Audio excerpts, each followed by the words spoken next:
Alright, this is late because I was not around yesterday, Sunday, where I usually answer these questions. So today is Monday and I will be uploading this on Tuesday, but we are here for the third round of your weekly Discord questions. So here we go. A lot of stuff. Alright, has it been 30 seconds yet? Because I can't say the big swear words until 30 seconds in, roughly, because that makes it harder for ads. Okay, no, it's 33, 4, 5. Okay, Super Epic Ampharos asks, fuck, marry, kill, DD tar, mixed tar, CB tar. Okay, I'm going to fuck CB tar because it is immediate satisfaction. I'm going to marry mixed tar because diversity is the spice of marriage, and I'm going to kill DD tar because it often just shits the bed. Fuck, marry, kill, protect, toxic scarm, taunt scarm, YOLO scarm. I'm going to marry protox scarm because longevity. I'm going to fuck YOLO scarm because fast, and kill taunt scarm, even though I actually probably prefer taunt scarm, just because, you know, it's got tough competition. Anyway, heavy stuff. Gainery, if you could trade your Smoke and Torch trophies for anything in the world, would you take the offer and what would you trade them for? Yes, I would. But not just for money, because I know there are a lot of people who go, oh, I would trade my Smoke and Tour trophy for $100. And it's like, no, you wouldn't. Get out of here. You know, okay, maybe if you were homeless and starving, then yeah, that sounds like a pretty good deal. But yeah, all in all, people like to pretend like they're a lot less attached than they are. There's nothing wrong with being attached. You know, it's a good thing. Anyway, what I would trade them for is something I really, really believe in, which is my Pokemon Coliseum movie, which I am still working on. We're hoping to get it, the teaser out by the end of October. So, still got to find some talent for the music and voices and whatnot. But, yeah, I'm looking into that. And, yeah, I would love to get that made, like, in a big way, with legal Pokemon company endorsement and whatnot. That would be my favorite. So that would be worth trading my Smoke and Tour trophies for, in my eyes. End of Joe. Are there any mons you feel deserves to be tested or retested in the tier they were banned from or were never allowed to participate in, i.e. in Uber that was never allowed in OU? Oh boy, that is a good question. I would say Hoopa Unbound in Oris. I never was on board with that ban. I thought it was very hasty, very knee-jerk. It went from Hoopa sucks for many, many months to uh-oh, Hoopa has a spec set, and then a couple weeks later it was gone. I really don't think it was busted. It's slow, it has very exploitable low defense and bad weaknesses, and yeah, I don't think Hoopa would be busted in current Oris. I think it at least deserves a shot. So, as for subsequently, there are any mons you think are unhealthy for a certain meta and deserve a suspect test or ban? Easy. Black and White Keldeo. Restricts team building. It's hard enough to deal with rain with your 2 water resist on sand without one of those water resists also having to resist fighting and ward off the constant threat of pursuit if Keldeo's used on sand. It's not to mention Keldeo's just sheer power is insane with spec sets and rain, and it's not even frail, so you can't just, like with the spec Starmie in rain, at least it gets destroyed by every Scarfer, whereas Keldeo is bulky, as bulky as a max HP Starmie, so it's tougher to KO. Doesn't have a U-turn weakness, has a U-turn resistance actually. Takes earthquakes. It's pretty nuts. Rocks resistant, big for longevity. So, fishing rod. What's the saddest casualty to power creep in your eyes? T-Tar going to UU in Gen 8 was pretty depressing. Although I guess that's not a result of power creep as much as them removing pursuit from the game, so I guess that doesn't really count. I guess Zapdos no longer being like a true OU menace to the extent it was has always bummed me out a little, because Zapdos is just so cool. And in the first couple generations, he is incredible. Impoistor, how's your day so far? Or if your day just started, how's your day yesterday? Well, it's 2:30 p.m., so I actually just recorded the Cinderace video, which is going to go up the day after this. Of course, if you've already seen that video and are just coming back to this now, then that is relevant. But yeah, my day's been okay so far. You know, school, work, YouTube, those are all 3 separate things. and the usual. Looking forward to ordering Italian tonight. So, the opposite of Fishing Rod's question from Olives. What is a Pokemon that also succeeded despite Power Creep? Well, Tyranitar, Keytran, Gliscor, Landorus Therian. Those are easy choices. Latios, and Keldeo. Well, no, not Keldeo, actually. Keldeo got hit really hard. Never mind. So, yeah, those I mentioned before. Probably the best ones. Skarmory comes pretty close, too. Sketch, favorite SpongeBob episode. I did not watch SpongeBob as a kid because I wasn't allowed, but I watched 4th of July 2017. I watched a couple with my buddies who were huge SpongeBob fans, and we watched Band Geeks, which is some of the hardest I've laughed in my entire life, especially because I was in a band with those buddies of mine, so it was very relevant to hear Squidward and his horrible band remind us of ourselves. Kind of like in Scott Pilgrim, where Scott is asking Ramona to come see his band, and she goes, "You're in a band?" And he goes, "Yeah, we're terrible. Please come."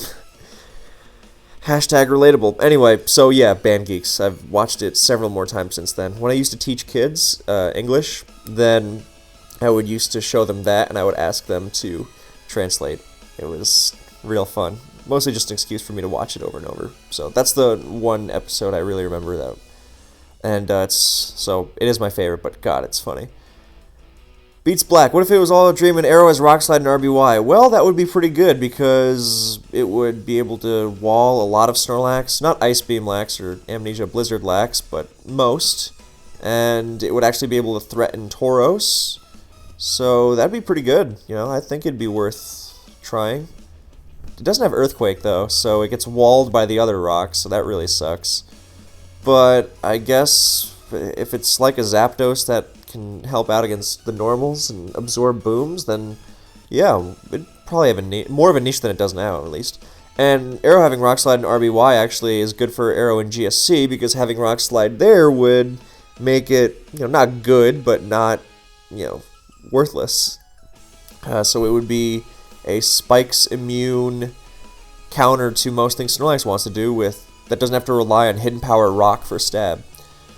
It'd be kind of like a Curse, like Curse Tar in GSC is Curse, Rock Slide, Rest, Roar, and Arrow could just run that set with Whirlwind over Roar. But yeah, I think that'd be pretty cool because HP Rock's DV drops really suck. So, Plague Von Karma, what do you think is the worst balanced Pokemon? This can be in broken or irredeemably terrible respects in any generation.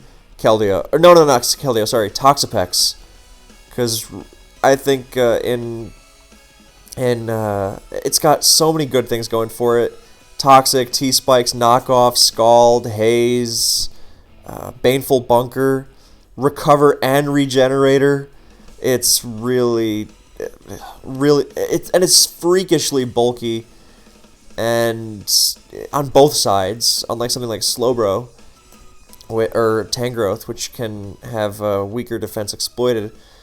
So I think it's just too bulky on both sides, too many ridiculously good moves, too tough to switch into, funnily enough, and too hard to kill and too hard to wear down.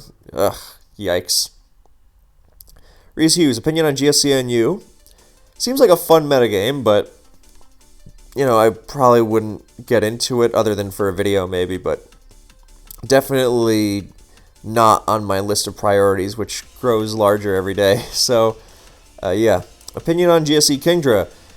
Okay, I think Conflict used it a couple years ago, because it's kind of like a Suicune that is not weak to electric, meaning that it can wall Nidoking really well. And it really walls Vaporeon because of its quad resistance to water, so not Ice Beam Vaporeon, of course. And it also, unlike Suicune, it has Dragon Breath, so it can spread paralysis for its team, which can set up Belly Drum Snorlax. So yeah, I think it's interesting. It's worth trying out. It doesn't have the sheer bulk of Suicune, so you can't use it as a pseudo Snorlax check, like switch Suicune in and shrug off Double Edge and then Toxic and force a rest, or wear it down if it doesn't have rest. And so it can't do that, but it's still worth exploring, in my opinion. 3. Opinion on Trick Room teams in Black and White. Well, this hits home because you actually destroyed me with one on ladder, but I don't think they're good, because too much Protect.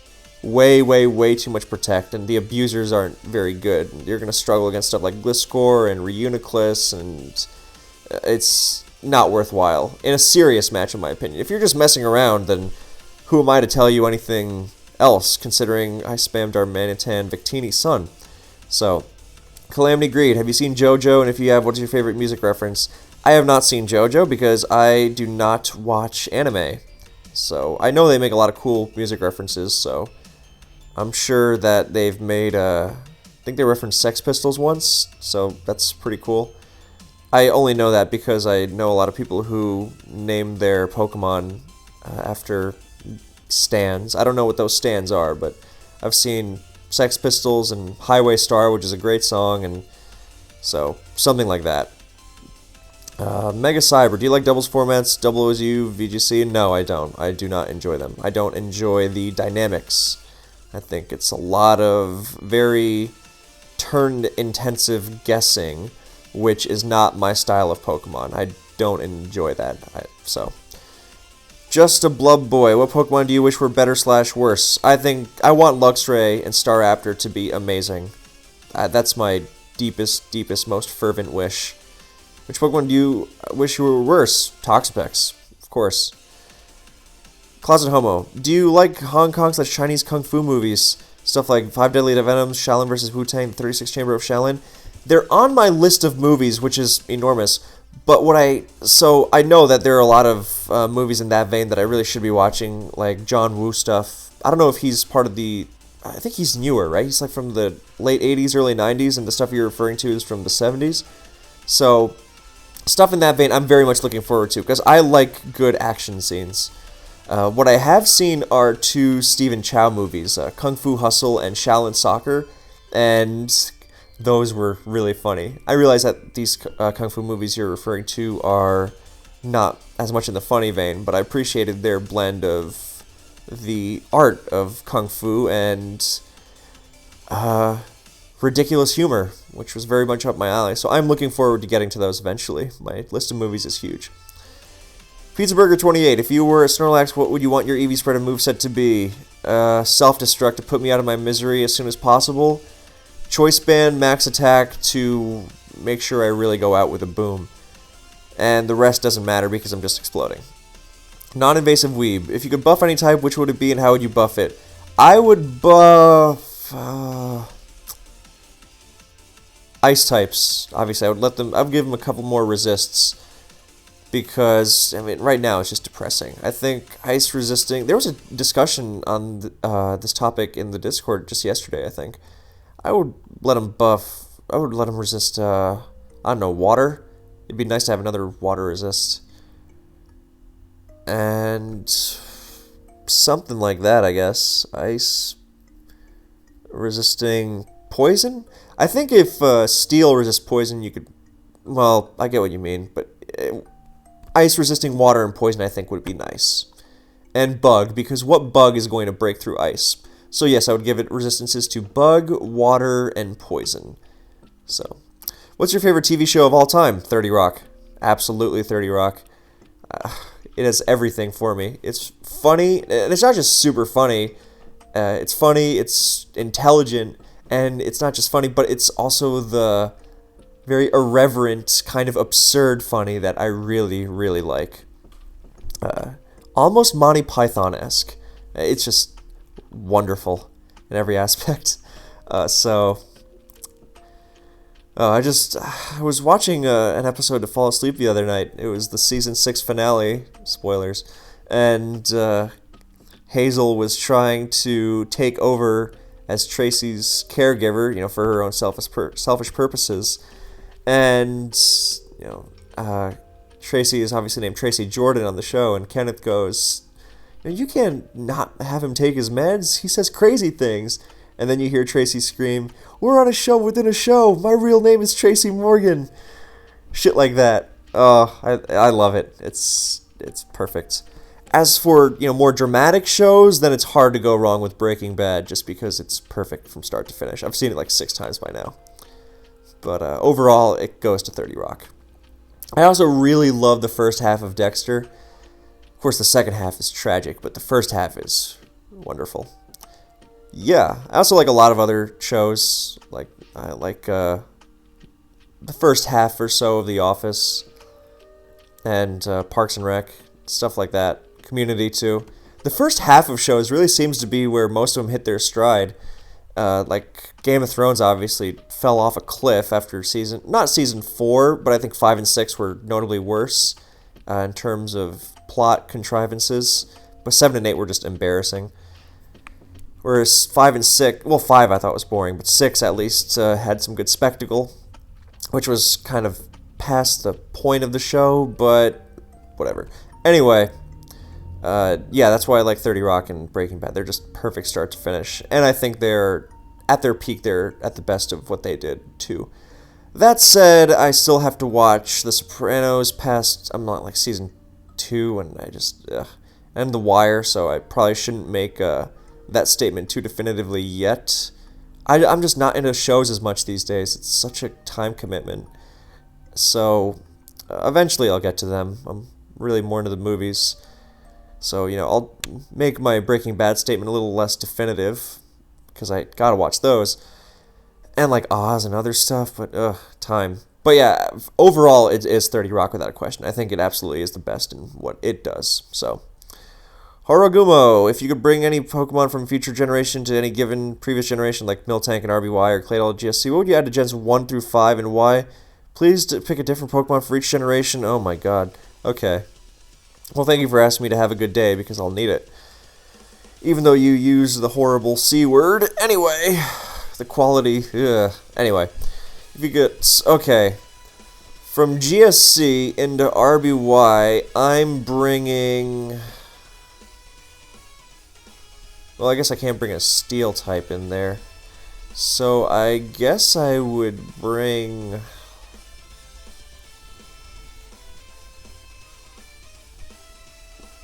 This is hard, man. Okay, I guess it would be... Raikou would probably not be that broken. It's like a better Jolteon, and I think that's a good thing. Yeah, Raikou doesn't even have double kick to my knowledge, so... I think Raikou would be... And the extra bulk would be nice. So yeah, I'm going to say Raikou to RBY. Gen 2, what am I bringing in from Gen 3? I am going to say...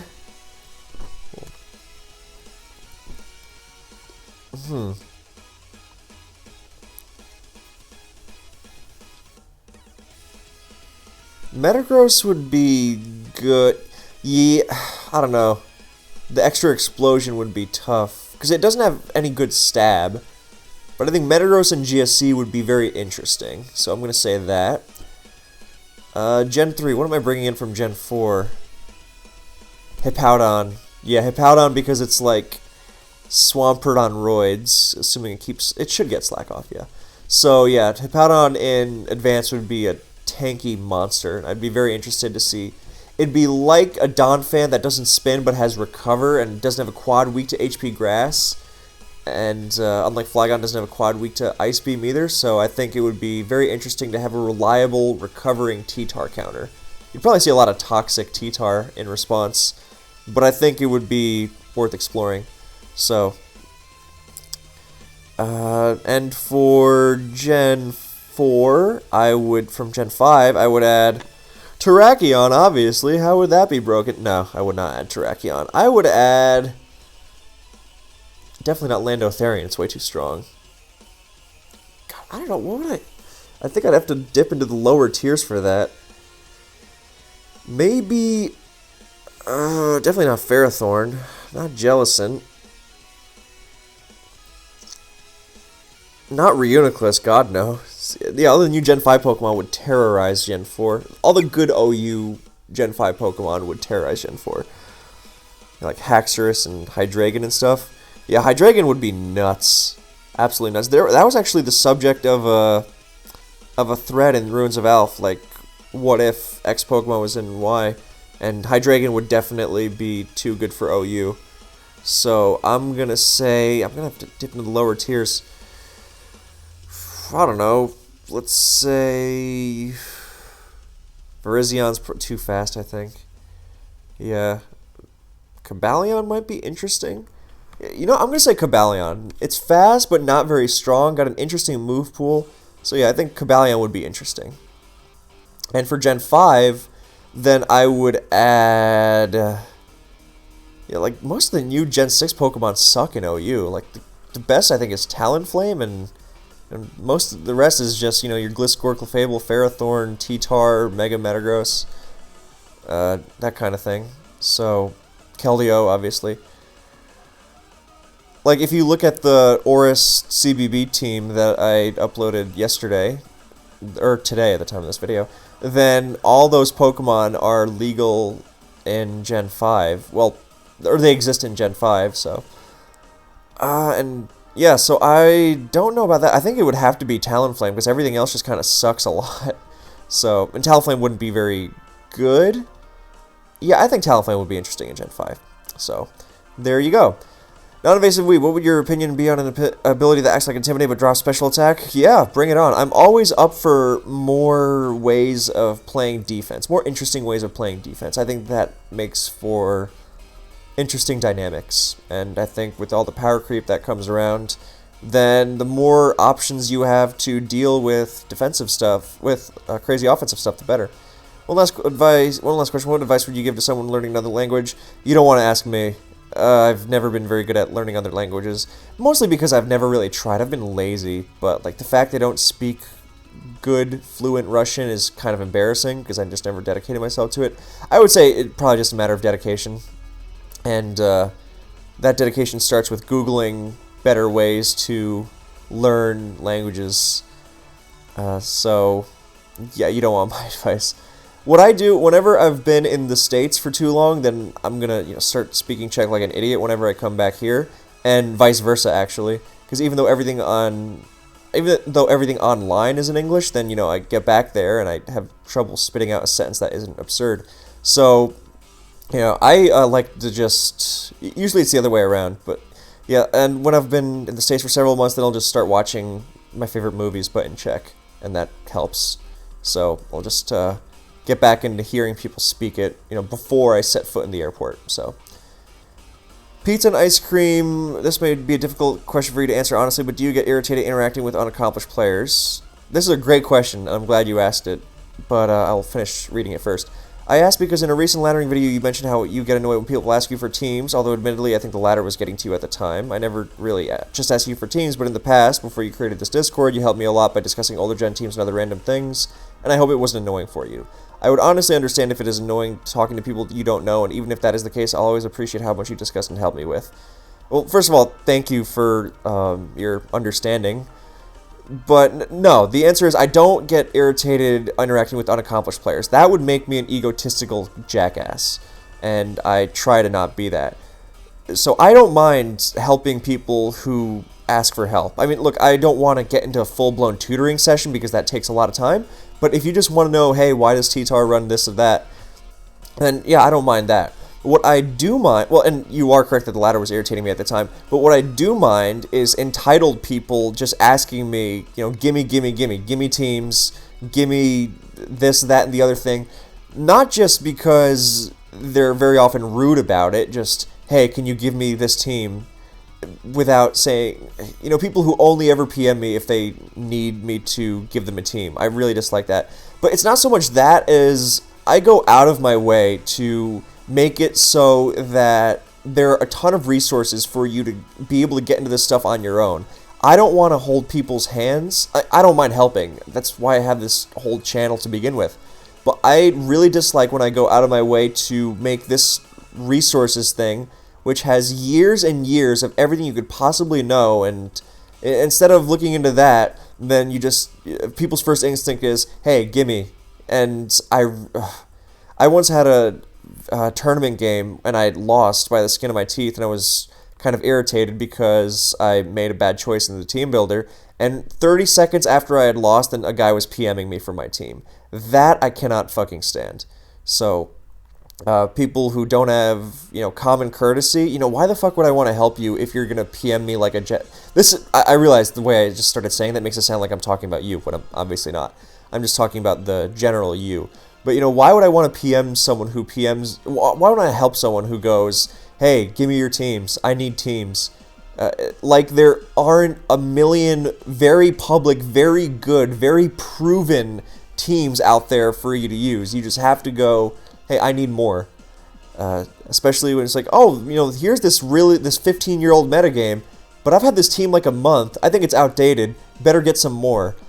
You got to put in some effort yourself. That's the whole purpose of this resources thing. And that's why I try to have as much as I can about every topic I can think of on the channel, so you can learn for yourself. Again, the general you, not you personally, pizza and ice cream. So if you PM me like, hey, how does this team deal with this threat because it's really been bothering me, I don't mind that at all. Or, if you need something. But generally when someone says, hey, do you know where I can find teams, and my first instinct is to redirect them to the samples and the public team dumps and things of that nature, because that's what they're there for. And I personally do not have, I really don't like giving out, I know I don't really play serious tournaments that much anymore, but I really don't like giving out the teams that I've worked on before I've really gotten use out of them, or before I've given them to a teammate of mine in a tournament to get use out of them. So, and I don't have like endless teams, which I just throw away. Not to mention, it's not just the teams here from the All-Gen Resources and the public team dumps and the sample teams. It's that I have tons of videos of me laddering with the teams you can recreate with extreme, like perfect accuracy. And I know that has been done a lot because of how often I face my lead Latias, Doug Trio, Calmine, Clef team on the DPP ladder. So,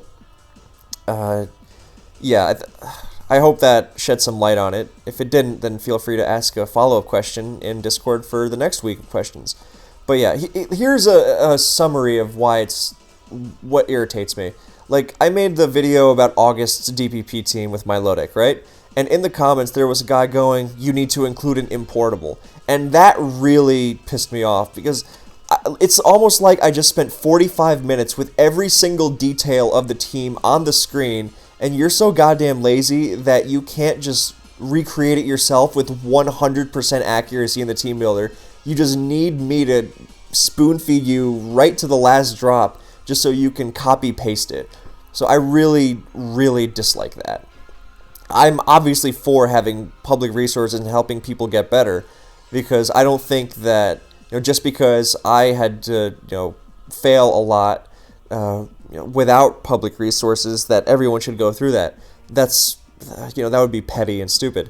But at the same time, I really don't feel like babysitting everyone who just rudely goes, give me teams. I need teams. Do you have teams?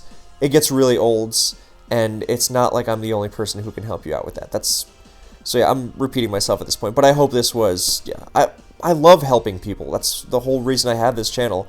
I don't love helping rude, entitled people, though. Rude, entitled, lazy people. So, yes. No problem for the long-winded question. Pure Perfection, what is your favorite Pokemon / set to use of all time? Any tier, any generation? I know what you're getting at with this. There are some Pokemon that when you use them, it just is more satisfying than using something else. Like, I don't know if this is my favorite ever, because that's kind of hard to think of. But I would say that using Specs or Expert Belt Hydreigon and Oris, I've always found very pleasing. I don't know what it is about it, but...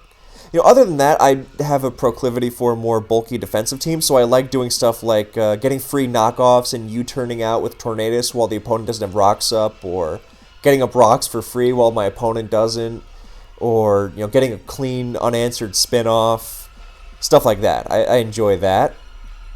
But I will say that in a more offensive vein, then I really do enjoy the dynamics of various Hydreigon sets.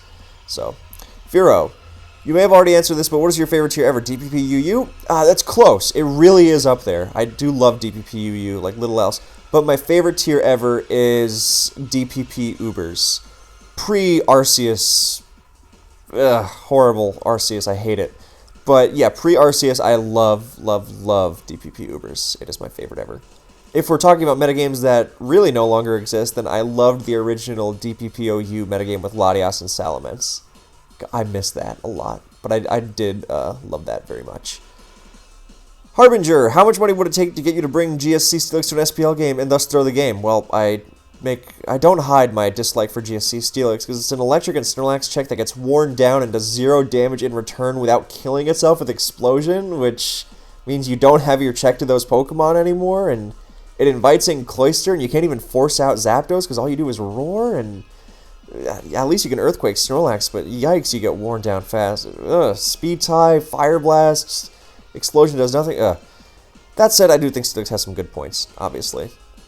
So, if you're going to pay me to use GSC Steelix, hell yeah, I'll do it. You know, it's not like you're asking me to bring Pikachu. So, I think Steelix needs to be paired with Gengar. It's just bad otherwise. I mean, maybe not 100% of the time, but most of the time, because there's nothing worse than Steelix giving Fortress a super free spin. So, and plus Gengar is stupid good, so, yeah.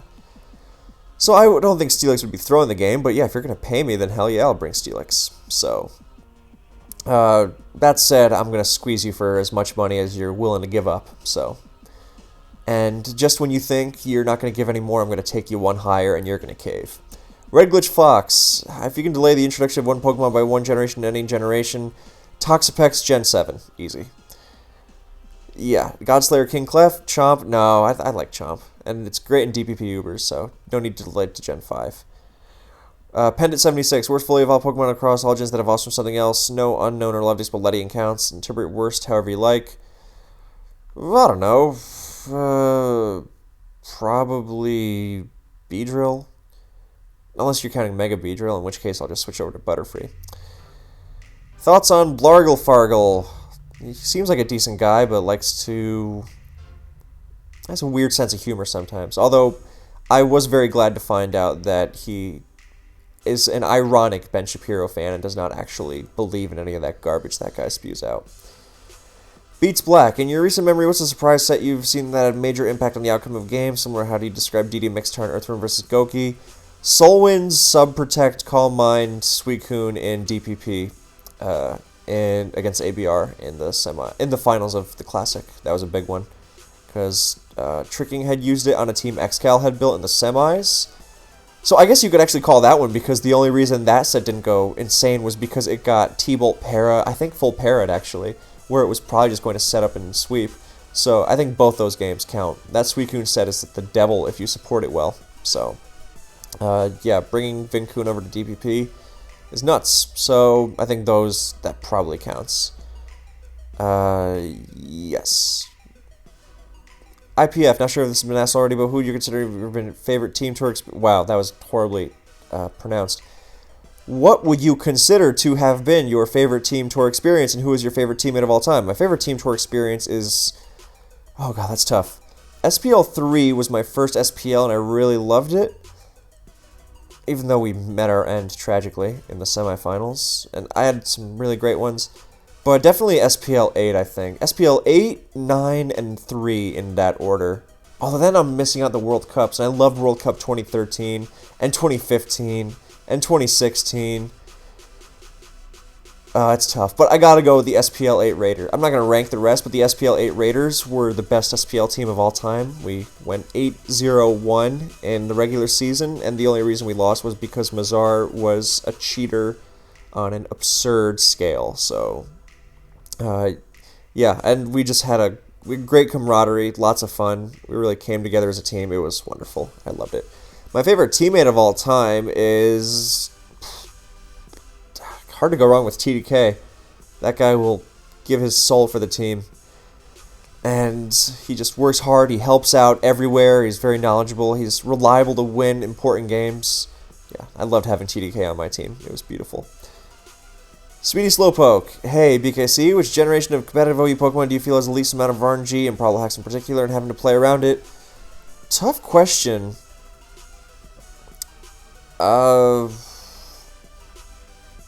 I think it's easiest to play around it in GSC, just because Advance can be backbreaking.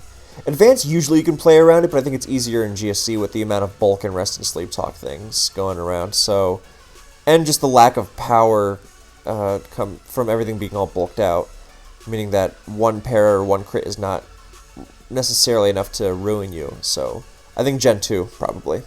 Gen 1 is actually surprisingly good at it as well. More than you would think from LOL RNG Gen, but I think, or Hacks Gen or whatever, but I think GSC is probably the best. So, go to Bandit Warlord. Are you having a good day? Pretty good so far. Got my usual hot chocolate. I love hot chocolate. I really got to cut down, but it's wonderful. We have a great place across the street, so I enjoy that. Pizza Burger 28. Hello? Duh. Kidding. I'm not a comrade. Employster. Past gens are likely OU focused. Oh, I thought he was just answering someone else's question, but this is actually a question. Okay. Showdown only has non-OU ladders with ruins without spotlights, so it's a little harder for people to get into. Let's say Gen 3 Ubers, for example. Of course, there's still tournaments and searching for friendlies, but that's about it to practice. Okay, sure. If you were to pick up to 5 non-OU past gen tiers from 1 through 7 to become a part of ladder options for the foreseeable future, which would you choose? They can be among the same generations if you wish, or any reasons you want. What do you think new players of the tier can appreciate in said tier over some other non-OU tiers? Oh, you guys really don't hold back. Okay, Advanced UU, because I think it's incredibly balanced and incredibly fun. It's similarly colorful and balanced to DPP UU, so we're going to throw that in there as well. I think Gen 3 is... no, I would put it Gen 5 Ubers. I really enjoy that gen. As long as Gen 4 has Ubers, I'm not including it. Or, no, as long as Gen 4 Ubers has Arceus, sorry, I'm not including it. So, and I do think Gen 5 Ubers is excellent. So, Advanced UU, DPP UU, for their color and their wide palette of colors, sorry, and their diversity, you have the ability to really run almost anything you want viably as long as you're smart about it, and their balanced manner of play, and black and white Ubers for finding order within the chaos, let's say, because there's just a ton of crazy stuff and you gotta play around it. And yeah, you can use Genesect there without it being insanely, but it's still stupid good, but yeah. And I think it is home to a lot of creative opportunities as well, so that's 3. I would say GSC UU is really good too, so I would say that. I think GSU has a lot of really interesting potential. I enjoy that metagame a lot. I used to play it quite a bit, actually. And so, Gens 2 through 4 UU, and let's just top it off with Gen 5 UU, because I think that's a great metagame as well. So, Gens 2 through 5 of UU, and Gen 5 Ubers. So, I think they all have a lot of interest to them. So... Beats Black. If you could create your own move and perfectly balanced, what would its attributes be? Type, power, accuracy. If you want to expand on what Pokemon will benefit most from having access to it. Whoa, that is a great question. If you could create your... Okay, I'm gonna say I would make a move that is probably a variation of something we already have, right? So, I would say that we have a...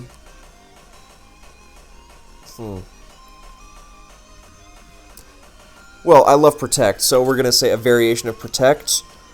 Well, there's already Spiky Shield, but... Okay, I have a great variation of Protect. It is a Protect for special moves that bounces back the attack for 50% of what the damage it would have done. Oh, that sounds a little busted, actually. No, that's too much. Like Heatran protecting on Specs Latios Surf, and then, you just kill the Latios in return. Okay, that's nuts. Let's say it bounces it back for... let's say 5% of what it would have done. Okay, or 10% if that's too low. Yeah, anywhere from that. So, special attacks, and... but the caveat is that it does not bounce back anything besides special attacks. So physical attacks go through it, and status goes through it. So it's kind of like King's Shield. So yeah, special King's Shield that instead of dropping special attack, then it because Leech Seed and stuff goes through it too. So special King's Shield that bounces back the attack for 10% or something. What would the Pokemon that would get it, I guess is, depends on what type I want to make it, so I would really have to think about the flavor of that. But I think it would be cool on something like, something with good special defense, because, you can't just throw it on a physical wall. That would be dumb, if, like, Gliscor and Tangrowth could just, oh, well, you're gonna special attack me? Well, time to take damage for it. So I think it's gotta be on a Pokemon that is already reasonable to take special attacks with. So something like Heatran maybe. So yeah. Harbinger, I know you listen to a lot of metal, punk, and noise rock, but there are other genres, albums, and artists you really like? Yes, definitely. I started out listening to metal when I was 13 because I wanted to piss off my dad, like everyone did. And then over time, I learned to appreciate metal as a genre instead of just lull, noise, Satan, scaring my parents kind of stuff. So, real metal, we can say. And then I went from metal to some of the albums that the known metal bands cited as influences. So Loveless by My Bloody Valentine, because the shoegaze fuzz was a huge influence. Did my music playlist run out of... No, keep going. Did that run out of... Sorry. So yeah, the fuzz of Loveless was a big influence on the second wave of black metal, the Norwegian bands. So there was that, and Dead Can Dance is within the realm of A Dying Sun, which is incredible. So it was mostly, for a long time, it was metal plus those other metal-approved outside albums. And then around the time I turned 20, I got into... Oh, and I would get into random ambient albums and stuff too. From Gnaw Their Tongues, stuff like that. I still had a very clear metal... it would have metal appeal, obviously. And then around the time I turned 20, I really got into punk. So, the Kennedys and Black Flag and Bad Religion and Pistols and more and more and more. Those are the big ones, though. Then I got into GBH and Adolescence and other awesome stuff. But yeah, so then I had the punk stuff, and then about a year after that, then I saw Swans, and I really got into Swans. So they have a lot of noise rock stuff going on, and then I got into other bands of that in that vein. And then I started exploring more not just Sonic Youth, obviously, because that's an obvious example, because they're great, but stuff like Spiritualized and other stuff that is under the wide umbrella of rock, but has different approaches to it. Because obviously a band like Spiritualized or Slint is going to be a lot different from the Stooges, let's say. So I would get into a lot of those. And yeah, then after that, then I just started widening the umbrella. After Swans, then I started widening the umbrella of stuff I was listening to. Because then I would have new influences to find from the stuff that influenced Swans. And from there, I would really... That helped me widen what I listened to. And so... because a lot of metal bands, they usually cite the same stuff. Other metal bands or specific stuff like My Bloody Valentine and Dead Can Dance. But with Swans, then it was stuff like Charlemagne Palestine and Suicide, and so it was... That helped a lot. So, those are a lot... I'll get to my favorites in a bit, but right now you're thinking, well, that's just all under the umbrella of rock, and I still do listen to quite a bunch of hip-hop, but I'm really stuck in the 90s, let's say. The only guys I really keep... Well, the only guy, really, I keep up with in the current day is Kendrick. So, I was a big hip-hop fan. When I was a kid, I was like, dude, I love rap. And I was listening to... Eminem was, the first shock my parents kind of thing I listened to when I was 12, I think. Because I listened to Kill You, and I was like, oh my god, how is this guy not in jail? All the stuff he's talking about, because... I was very bad at distinguishing irony, so I liked Eminem, obviously. And then I remember I turned 16, and I was like, I really like rap, but I really don't know anything other than Eminem. So I just went down this rabbit hole of discovering all the 90s classics, Reasonable Doubt, The Infamous, Illmatic, Ready to Die. And then, of course, I moved on to the West Coast, so The Chronic, Doggy Style, stuff like that. But... I've discovered some cult classics, and stuff that isn't exactly a cult classic, but it's not as immediate. I guess Public Enemy is kind of out of the public eye now, but stuff like that. And then I would discover some lesser known classics. My favorite hip hop album is Lifestyles of the Poor and Dangerous by Big L. I think I could recite that album by heart. And there was a time where I could definitely do that for Ready to Die and stuff, but. And I lived and breathed Illmatic when I first discovered it. It was incredible. So, Yeah, then I had stuff like DJ Quick and other stuff I'm forgetting because it's been a while. Because I had my phase. I had my metal and my hip-hop phase kind of at the same time, and then I phased out of that into the punk stuff, and then still more metal and more hip-hop, but then more into... Oh, I forgot to mention one of my favorite bands ever, Talking Heads. I got into them about 5 years ago, and they're just astonishing.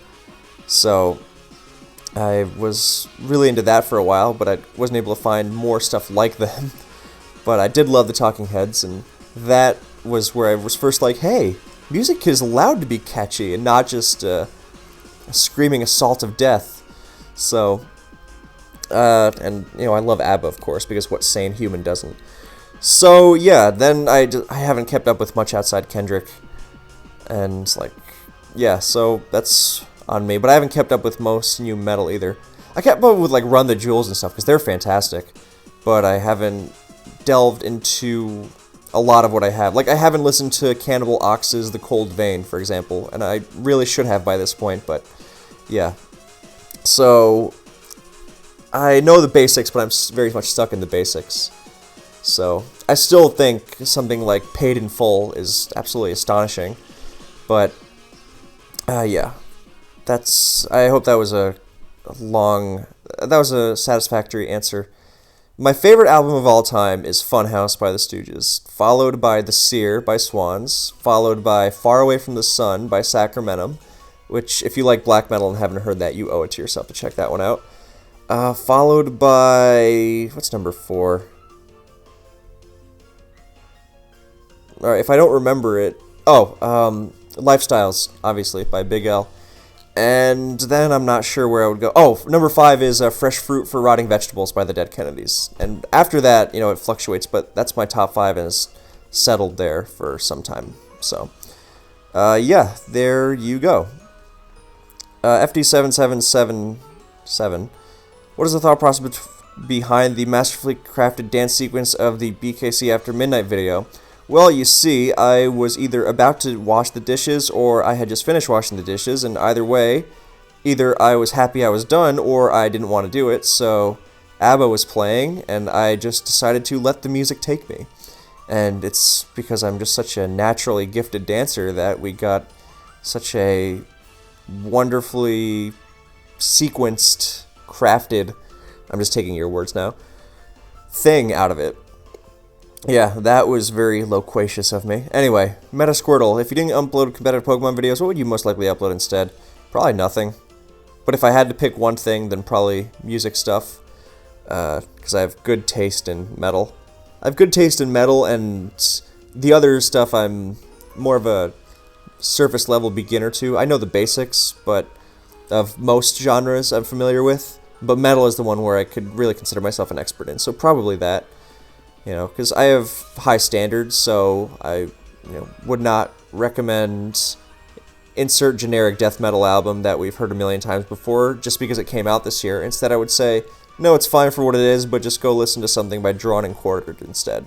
So, Kalum, tato otázka byla vložena do Google Translate, jak příšerně to bylo zmasakrováno. It was, so the question says, this question was slotted into Google Translate. How horribly was it massacred? Interesting choice of words there. Well, this part, tato otázka byla vložena do Google Translate. I guess technically you could say do Google Translate too, but, you know, fine, most of them are. Jak příšerně to bylo, this is fine, and this should be zmasakrovaný. Jak příšerně ta otázka byla zmasakrovaná, or jak příšerně to bylo zmasakrovaný. Or zmasakrované. Yeah, my Czech grammar is kind of shaky. Like, in high school, when I was here for high school, and I was here for 3 years uninterrupted, then my Czech was perfect. It was better than my English. But, yeah, ever since then, when I go back and forth, then it is kind of... it fluctuates. Sometimes I have really good days, sometimes I struggle to get a sentence out. So, yeah. Yeah, so Google Translate has definitely butchered questions worse than that, so there you go. Yeah, maybe one day I'll do a video entirely in Czech, but that probably requires something with, like, the subtitles to work And I don't know how those... That sounds like a lot of work, so I'll definitely think about it, though. Oipon Abyss. Would you accept to play one game of KG Sol on your laddering? Yeah, why not? You know, for $500, I'll do anything. So thank you for offering that. The End of Joe. If you had to choose between one of the below options to implement into the games, would you rather A, have poison or toxic half a mon's special attack? Ooh, brutal. Or B, have sleep half both the mon's defenses? Jesus Christ. I'm going to say B, because then we can actually ban sleep as a whole, which I think would be good for the game entirely, so definitely B. Because A's, yikes. Triangles. What would your death row last meal of choice be? Rizek or schnitzel in Czech, chicken schnitzel, made by my grandma, because most Czech restaurants are great, but sometimes they can, deep fry it a little too much. But the way my grandma makes it, I had it yesterday, it was wonderful. Squeezed with lemon, served with a side of mashed potatoes, and preferably some sort of soup beforehand, chicken or tomato, usually chicken with that. I just like chicken, so. Super Epic Ambrose, what is the best Aself set and why is it Choice Band? In DPP, yeah, Choice Band Aself is awesome. Use Adamant to really just destroy everything. Yeah, I like that. I can dig it. Thank you for being a progressive, forward-thinking individual in terms of how we see Aself as a whole. It's more than just a Stealth Rock setter. Yeah, so I actually think Scarf Aself is really cool, but yeah, Slayer 218009. 8009 would be 8009, so 2189. No, that would be 89. 21809. That was tragic, the way that was just so difficult to get out. 1. Would you live at heavy-duty boots only to be used on one Pokemon because now hazards are using less in general thanks to having heavy-duty boots and Magic Guard Pokemon? Boots on one Pokemon would be nice, I get. I think that wouldn't... I mean, good luck getting it passed with, how we handle tiering, but I mean, I'm not opposed to such a notion, because I think something like... So then you wouldn't be able to run teams of like Mandibuzz, Zeraora, Zeraora runs... Mandibuzz and Zeraora with boots and, Rotom Heat and just piling it on. I mean, Cinderace would still need to be banned, I think, because heavy-duty boots on Cinderace is just stupid, but... yeah, if you wanted to limit it to one Pokemon, I wouldn't be opposed to that. 2. How do you feel about Clefable in later gens? It's currently broken in Gen 8. Wish Teleport offsets any attempt to wear down walls, gets any Pokemon in safely. I like Clefable. I think it's good that we have such a good defensive Pokemon. I mean, I don't think it's broken in Gen 8 at all. What I think is dumb about Clefable is, or rather are, its trick sets. I really don't like those. Because it's never been more difficult to deal with trick and knockoff, and with Clefable in particular, that can be very destructive, since you don't really have a lot of choice Pokemon running around, much less choice Pokemon you want to switch into them, which is what keeps it in check in Gen 4 and 5, for example. So, yeah, I think Clefable is fine. I think it's a good thing that we have such a sturdy defensive Pokemon. It gives the metagame balance. 3. Do you think knockoff shouldn't be buffed and go back to 20 base power because it's currently overpowered? Yeah, I don't like knockoff. I guess it's a good offensive tool, but I think it's a little too much. I think weak knockoffs are more my jam, so that's fine by me. Especially because knocking off leftovers in Gens 3 through 5 can be just as devastating, so I don't think it's necessary that you also make it into a vicious offensive tool. But, I mean, I guess that would kill stuff like Bisharp and Weavile, so... I don't know. I think it's probably fine the way it is right now. Although in Gen 8, it's kind of dumb how there's no way to really absorb it besides Sticky Hold Gastro or running item lists. Not a fan of that.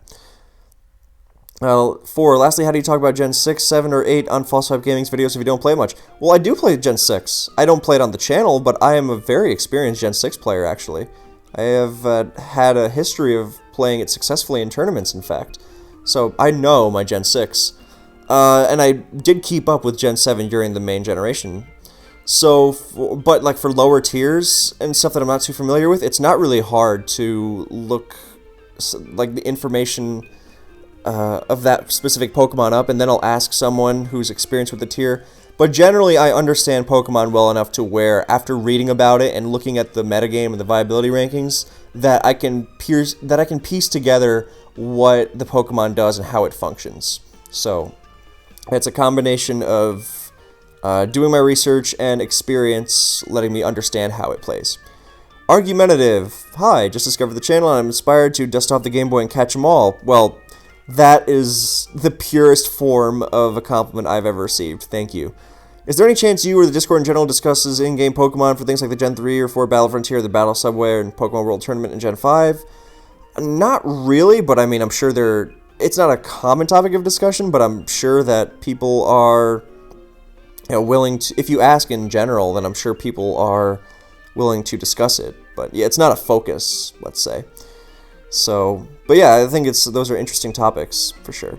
Regulage Fox, for Pokemon crippled by their ability, i.e. Archeops, Regigigas, and Slacking, what ability would you give them to make them viable but still balanced?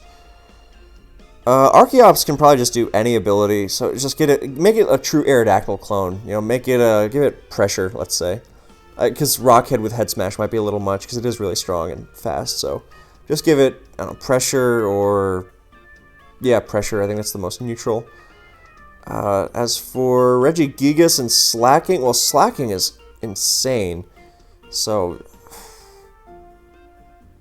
I don't know, I guess no ability is better than pretty much anything else. How could you, because Slacking is just so fast and, it's not super fast, but it's so strong that as soon as you let it attack on multiple turns, it becomes ludicrous. So, it's a good question. I guess I would say huge power just so we could ban it. Of course, no. Viable but balanced is what you're saying. Okay, well, I guess in the newer gens, then Slacking could probably be kept up with. I don't know. Again, something neutral. I guess with all these, you could just give them something useless like Run Away, just so they have no ability at least, so they don't have any more boosts given to them. So I think that would probably be fair. Like Run Away or Illuminate or something that's basically useless. Definitely better than anything, because as soon as you give something like Slacking or Regigigas even more of a boost, as opposed to their hindrance which they have now, then that would be pretty nuts. Archeops you can give something actually semi-useful like Pressure, but yeah. I am Golden. Thoughts on doing a video on bulky waters, maybe some history and their roles throughout the generations? That is a great idea for a video. So remember how I said my list of videos to make grows every day? Look, it just grew again, so thank you for that. That is a great one. Regulage Fox, what type would you make Ice Resist to give semblance of defensive viability if you could? Question asked twice in 1 week. Cool. So yeah, Ice would resist under the BKC regime. It would resist Poison, Water, and Bug. Maybe Grass too. Yeah, I like that. Yeah, Poison, Water, Bug, and Grass. Have we just come to the end of the playlist? I think we have.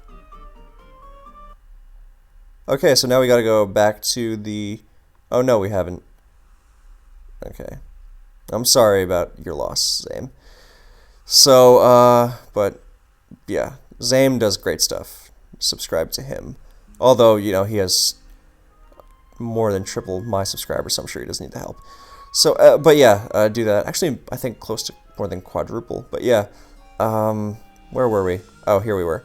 So yeah, Ice would resist not only Ice, but Poison, Water, Bug, and Grass. And if you think Water's too much of a stretch, then Poison, Bug, and Grass. So, Lunar Sloth, what is your favorite aspect of the gens you do not often play, 7 and 8? I like 7's... 7 is like Oris in many ways, so I enjoy aspects of that. I would, I like its more offensive blend sometimes, because it is more offensive than Oris on average, but I enjoy that it can also slow down and have a more methodical game. So, and I think Z-moves can be used skillfully. So I think those are good aspects sometimes. I think Z-moves can also be really, really stupid, and I don't love when Kartana or Magearna just limits its pool even more, or when Greninja does something like Z-Dig and removes it when it's few checks, and it's really ugly, and so I don't like that, but I do like the dynamics of the tier as a whole.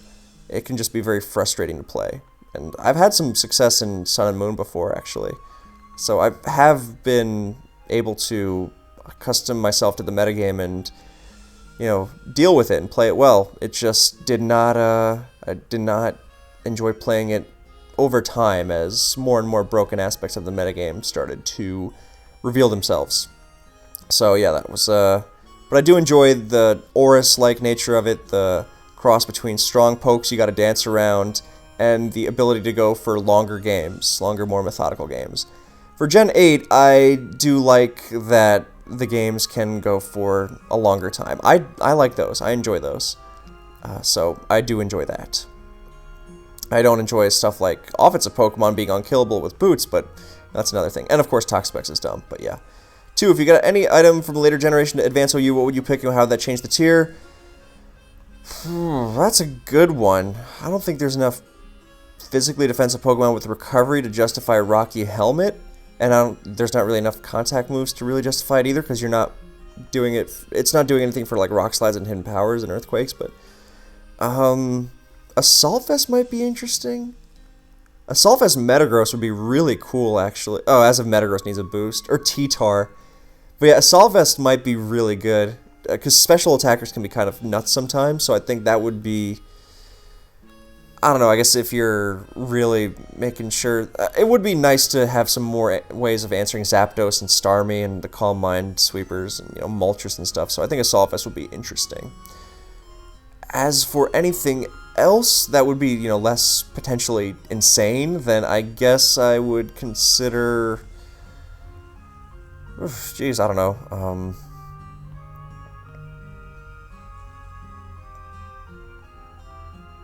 Let's say... God, I really don't know. I think Assault Vest is just my go-to because it's so good.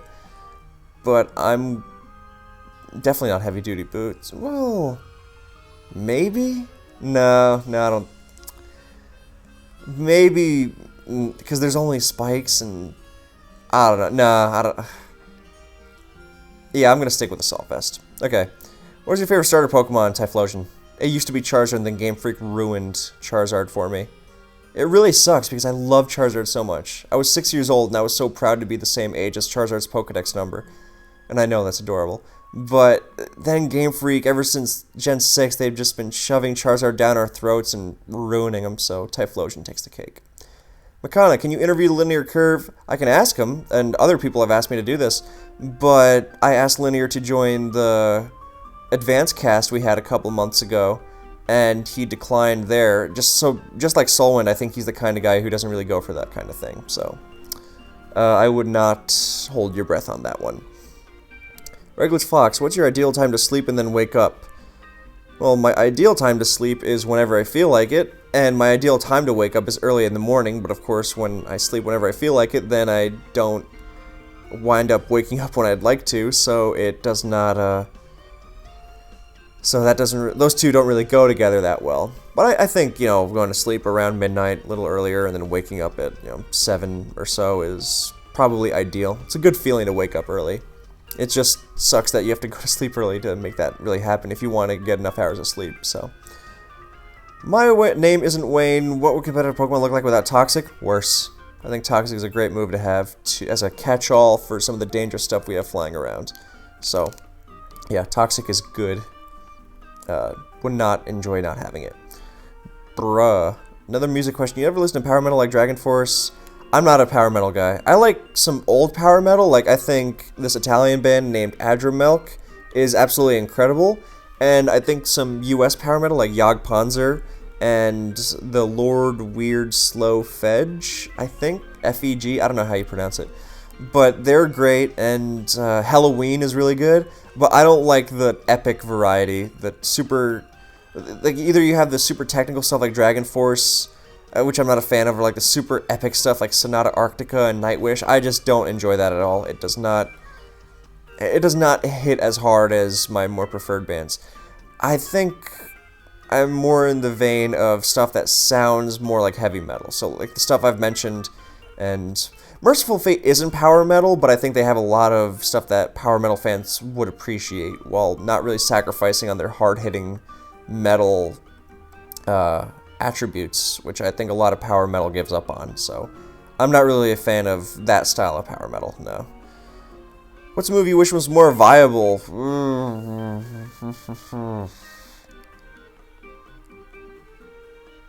Thunderfang, or a physical electric move in general, because Wild Charge... Actually, I don't know. physical ice moves, maybe?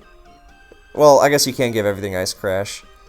Good question.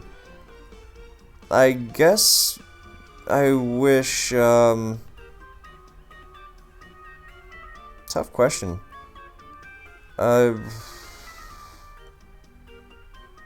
Something cool, I guess. So, I don't know. Blast Burn? Just because Blast Burn is so cool. No, I don't know. I think, I wish Explosion was, instead of going from 500 to 250 base power in Gen 5 and later, I think moving it up to like 300 base power or something would be cool. So, that's my answer. Cherry Bong, is it ever occurred to you to say at the end of the concert, wait for your favorite band to start throwing things from the crowd for the remainder of the audience to catch? Yeah, I've been to a couple shows where that's happened, although I've never been looking to catch the drumstick, really. What strategies do you recommend to optimize the drumstick catching metagame? I think you're going to want to be somewhere in the middle, because they're going to throw it out like pretty far into the crowd, right? Those guys are strong, so it's not going to fall anywhere far. So maybe towards the middle, further towards the end, or towards the back, rather. Middle, back would probably be somewhat optimal. So maybe scout their previous shows on YouTube and see where it usually winds up.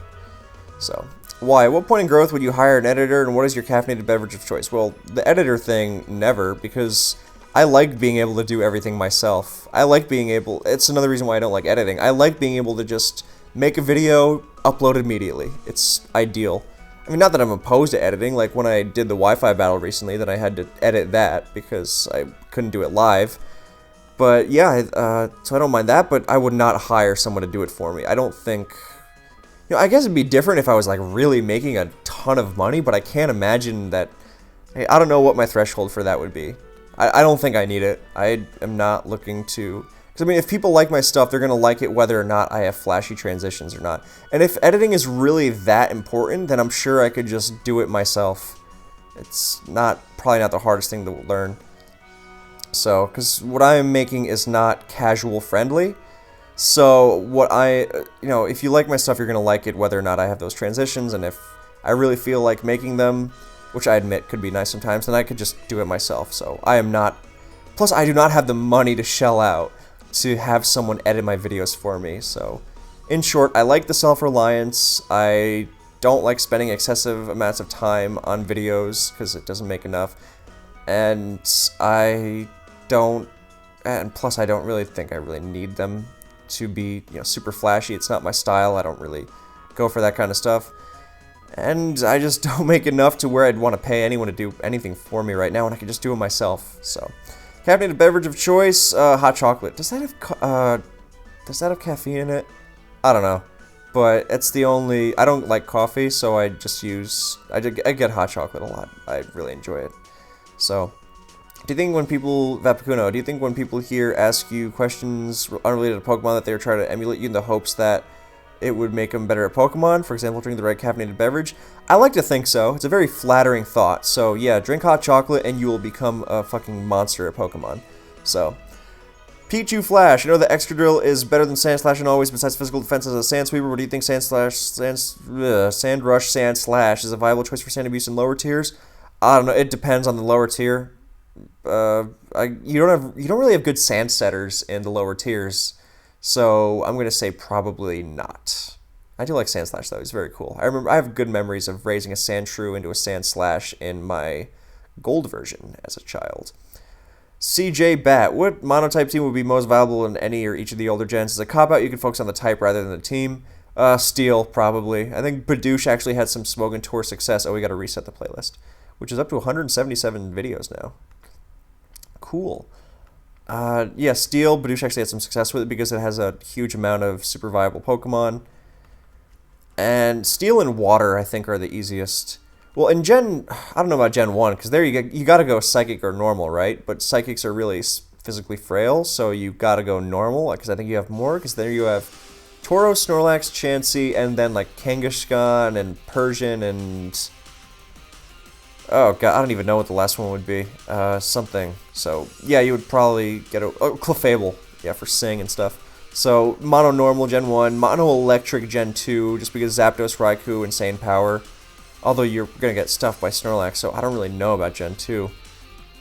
Mono Normal is probably not too great either. I don't think any Mono type is very good in Gen 2, honestly. It's really just Electric and pray to God you eventually crit Snorlax, pretty much. Because you gotta go Zapdos, Raikou, Jolteon. I guess you can Growth Pass, but... Or like crit with Cross Chop twice with Electabuzz. Or boom on it with Electrode. So, you know, good luck. But you're not gonna do it with 6 electric types, so... Gen 3, thank you for giving me the cop-out. Gen 3, I think, God, that's tough. Everything's got such... I guess water again, because Swampert, Suicune, Starmie... What's your electric counter? Lantern? Hell yeah, Lantern. Flying would actually probably be pretty close. Salamence, Zapdos, Aerodactyl... Nope, still not enough. Skarmory, I guess. Salamence... Zapdos, Aerodactyl, Skarmory, and then something to, like, I don't know, Gligar, just like stuff that doesn't auto-die to Rock Slide. Jeez, I don't know, this is tough, man. Gyarados, I guess, for more Intimidate. So, yeah, that'd be tough. Steel, because, you know, you can go Metagross, Magneton, Skarmory, and get ruined by Moltres and Charizard. You know, you can go Metagross, Jirachi, Magneton, Skarmory, and then what? You fill it up with Fortress, and yeah, I don't like that. Rock, I guess, would be pretty good. T-Tar, Regirock, Arrow. I don't know if Aggron's too good. I have to imagine it's probably some sort of water, because you can Mirror Coat a Zapdos with Milotic or something dumb. And Suicune, Starmie, Swampert, and you can probably... Lantern can help out. You can probably Gyarados for some physical support and Intimidate. So yeah, I'm going to say water. Gen 4, definitely water or steel. Yeah, water, you have so many good choices. Starmie, Gyarados, Swampert, Suicune, Empoleon. And then... Swampert, Suicune, Gyarados, Starmie, Empoleon, and then... Jeez, I don't know. I'm definitely forgetting something, but you know, you can probably just figure it out with, like, Feraligatr or something. Or, I guess Milotic wouldn't be too bad, but, like, you have Rocks and Spin on that team, so how bad could it really be? And you'll you'll probably want Quagsire, I think, because Electric Check again. Well, no, you have Swampert, and then I guess you can add something that handles... A water type that handles water and the water grass, or the electric grass combo. So yeah, good luck with that. Special defensive Ludicolo or something. Oh, you can just add Kingdra and make it more offensive. That's what I was thinking of. So Swampert, Suicune, Starmie, Gyarados, and Empoleon, Kingdra. That's your mono rain team, or mono water team. And then you can go with... what else do you go with? You go for steel, then you have your choice of Heatran, Skarmory... You know, Lucario, Scizor, probably don't put in Fortress, but Heatran, Skarmory, Magnezone, Empoleon, Scizor, Lucario, Bronzong, did I say Magnezone? Probably. So, Metagross, so you can make some good stuff out of that.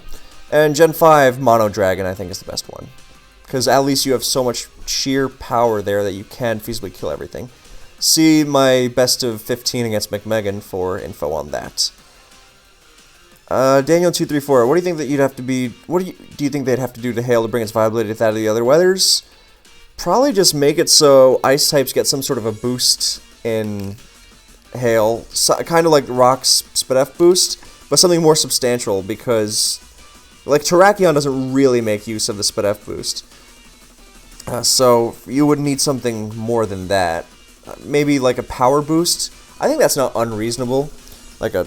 Maybe not a huge one, maybe not 50%, that'd be kind of crazy, but, you know, 30% sounds fairly reasonable. So something like that, or, you know, maybe make it so that every ice type has, like, Hail just gives every ice type Ice Body, not actually Ice Body, because so they have a different ability, but just so that they heal in Hail. So either that, or it gives power, or both. You know, why not? You're using Hail, so... You're using 2 ice types, you know, give it all the help you can get. On Hexium, if you had to pick a Pokemon to put on every single team in each old gen, think GSC Snorlax. What would it be other than the obvious answers like GSC Snorlax and stuff? Okay, well, let's get the obvious answers out of the way, because in Gen 1 there are 3. Tauros, Snorlax, and Chansey, because even stuff like Exeggutor is, you know, obvious, but... Gen 2 Snorlax, okay, well, we're going beyond, like, the super obvious stuff, so that's pretty easy. Gen 1 Exeggutor, because Sleep and Ride-On Check, and Strong Psychic, and Psychic Resistance, and Explosion, and Bulk. So, and, you know, opportunities to mess with stuff via Stunt Spore, Hyper Beam, Double Edge, Giga Drain, or Mega Drain, so... that's Exeggutor in Gen 1, obviously. And beyond Exeggutor, if you're going outside of the big four, then Starmie, because Starmie is bulky and fast and has a lot of great options too, so definitely Starmie. So big four plus Starmie in Gen 1. Gen 2, because electrics aren't mandatory, but, you know, they kind of help, so it's Snorlax plus Zapdos, very obviously. And if you want to go past that, then you could just go with Cloyster, because, well, I don't know. Cloyster, sometimes you really do want Fortress. So I guess I'll say Gengar, because you could say, I think Zapdos Raikou is a little more specific, but Gengar really fits on every kind of team. And it's an offensive terror, and it's fast, it's strong, it's got an incredible move pool, and it has great defensive use, so I'll say Gengar.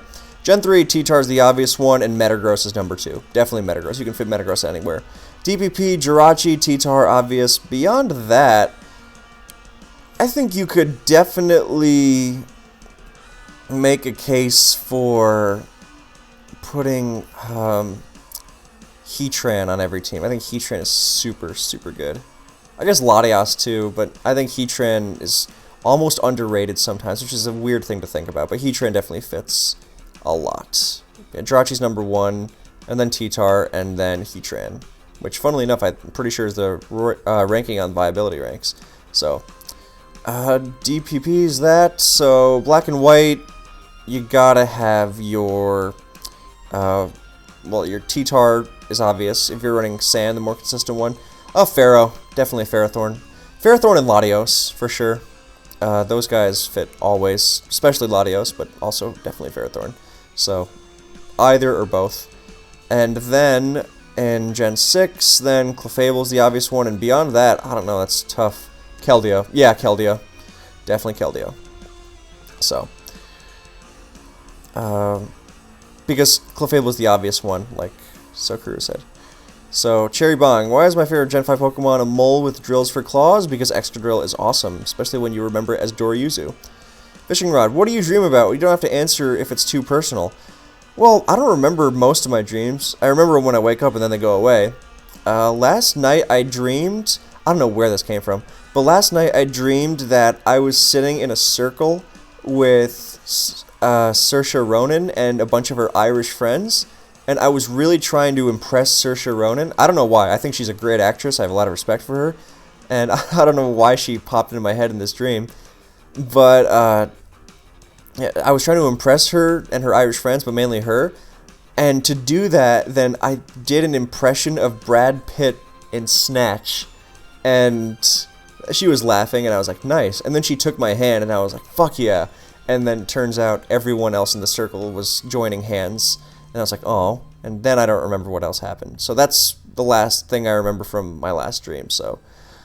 Go nuts. Sip, Hoslo Rare Mucho. Alright. Hey Kevin, do you play randoms? How do you feel about laddering in randoms? Random battles are very fun. I like playing those little random battle tournaments. I don't really ladder in them, but I guess, you know, if the people want it, then what's more casual than laddering in Ranbats? You don't have to worry about teams, you don't have to worry about getting counter teams. Yeah, if people want Ranbat laddering, then I will give it to them. Right, Glitch Fox, what animal item, whatever, do you want to be made into a Pokemon? Great question. Something awesome. Oh, a Wolverine. Duh. Like a true, real Wolverine. Because Typhlosion is kind of close, but I want like a real Wolverine. So, Ibby, have you played ROMs? Yes, I have played Prism on the channel. I haven't played much hacks other than that.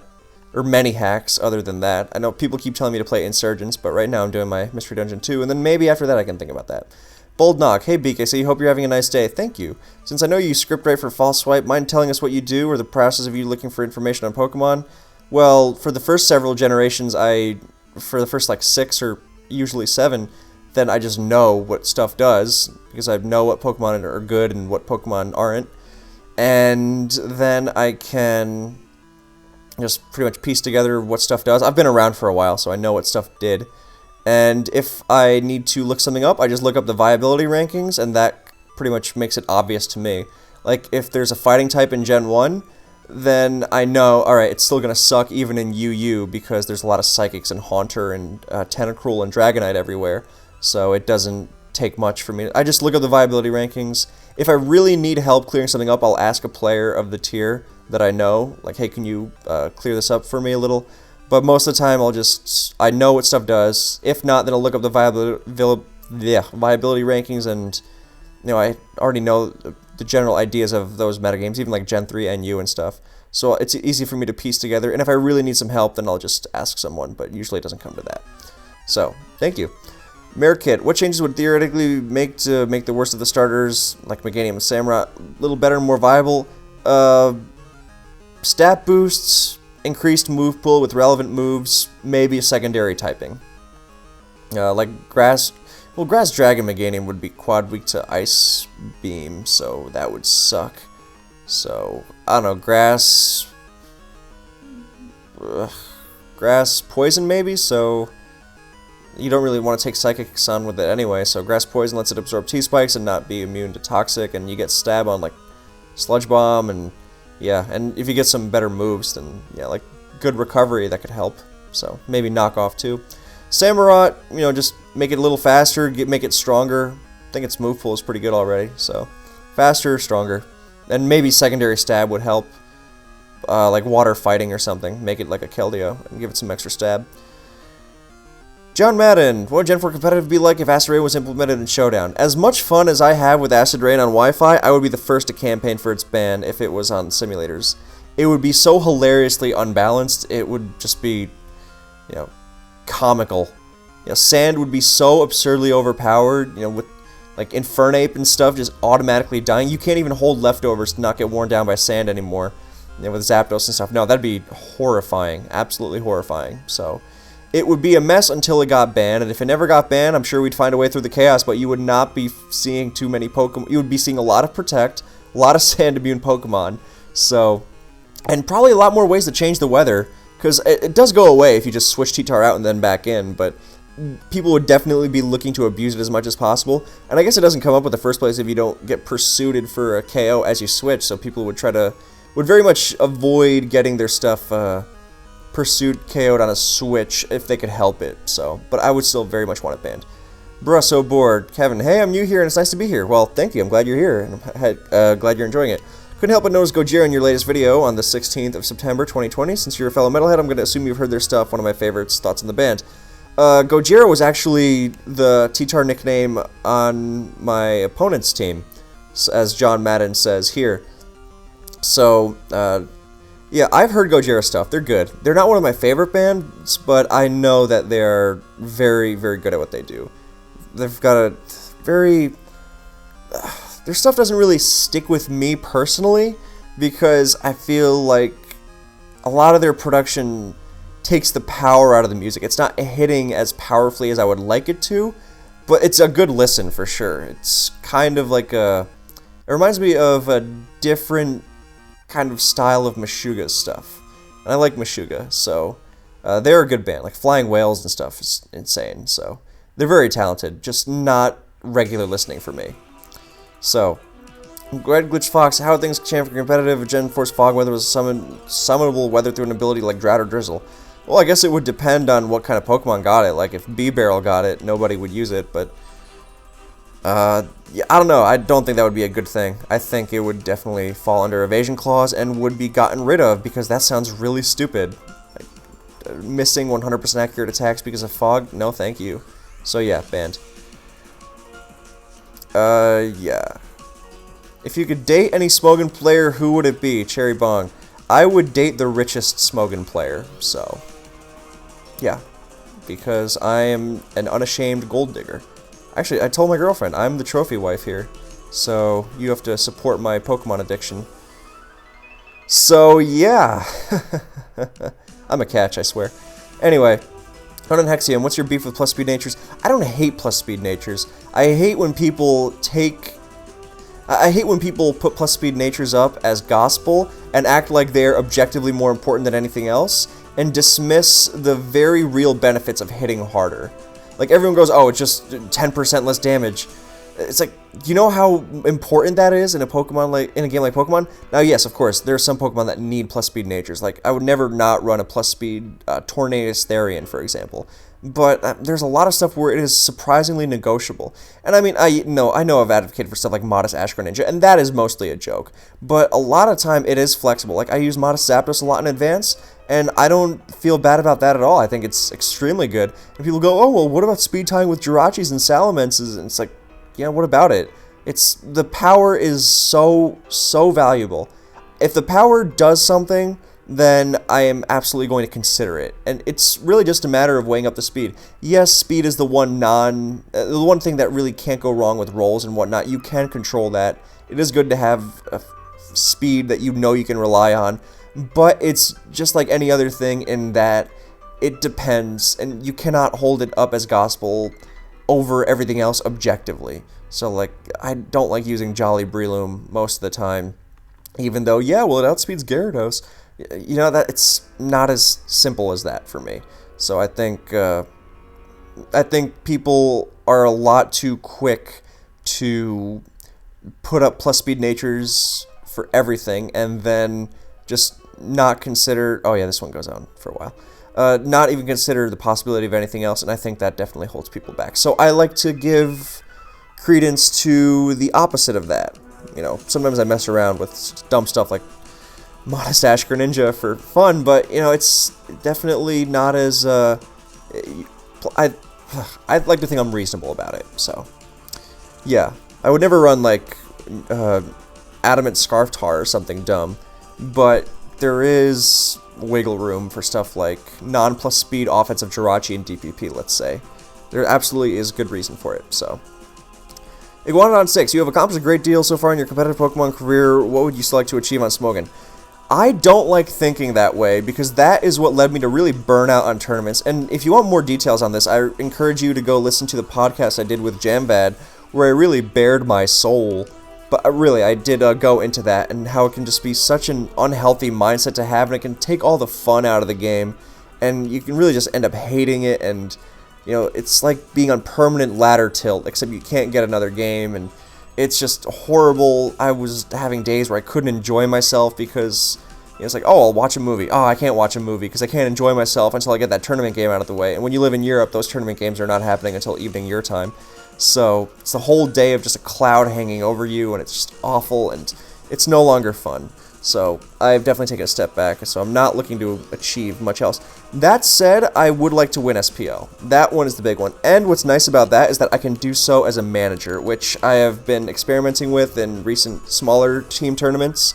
And as a result, I have been able to find a new way to stay involved and have fun with it, because it is very fun. And I do really like SPL.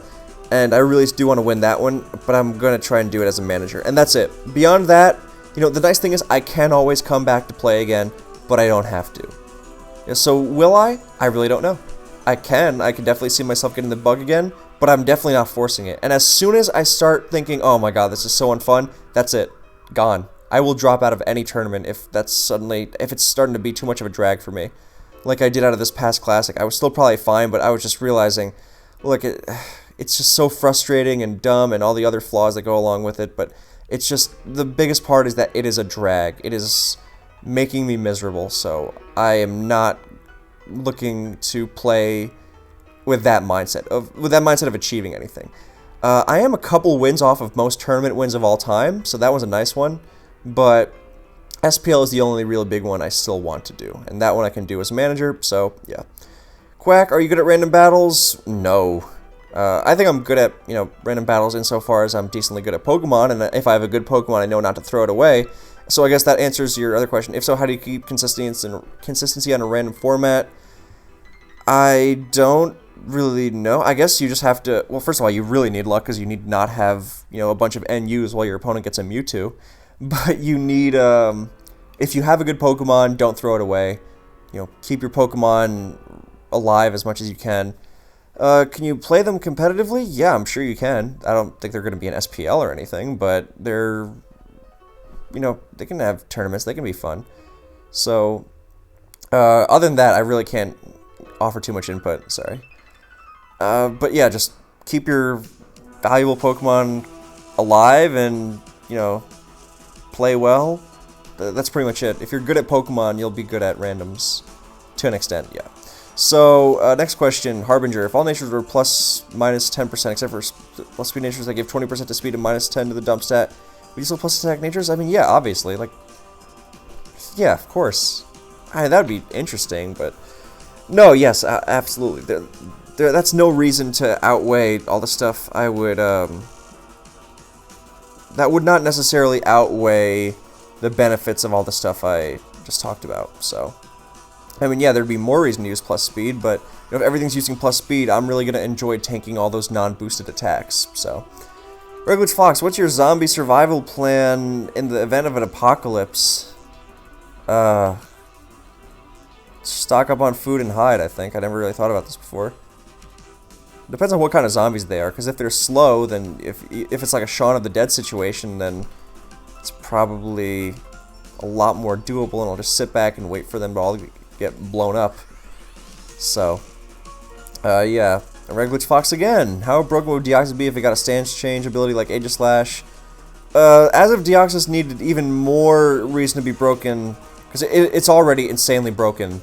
So, yeah, it would be even more broken. It would really irritate even Ubers. So, yeah, that would be pretty crazy. For sure. Secret Base, when will we see a 2 hours long Sandvale live laddering session? Never. Ugh, I have standards, and also I would get mad when stuff wasn't missing me. So, Lilyflower, do you think there's any gen where Deoxys normal will be fine at OU? No. I don't think any Deoxys form belongs in OU. The Stealth Rock Spikes thing is just too good. And, well, maybe now with boots and stuff. I don't know. Even then, I just don't like it. Because I guess Mew, now that it has Spikes, can do the same thing, and it hasn't been overwhelming OU at all. So, maybe, but Deoxys normal, definitely not. Because it's just too fast and too strong. Its stats are insane. So, Hariyama Grande, how to get better at team building. Use experienced teams. Use proven teams. If you're new to Pokemon, do not mess around with your own team. Look, if your goal is to get as competitive as possible, then listen to what I'm saying now. If your goal is to just mess around, have fun, do whatever you want, use whatever junk set you come up with, and it'll be fun. And I encourage that. It's nice to just mess around with silly sets and have fun. But if you are trying to be as competitive as possible, please listen to me now, because a lot of people say, oh, look, I'm new to team building. How do I get better? And I say, don't make your own teams. It's going to make it infinitely worse. And then over and over, hey, I made this new team. Is it any good? No.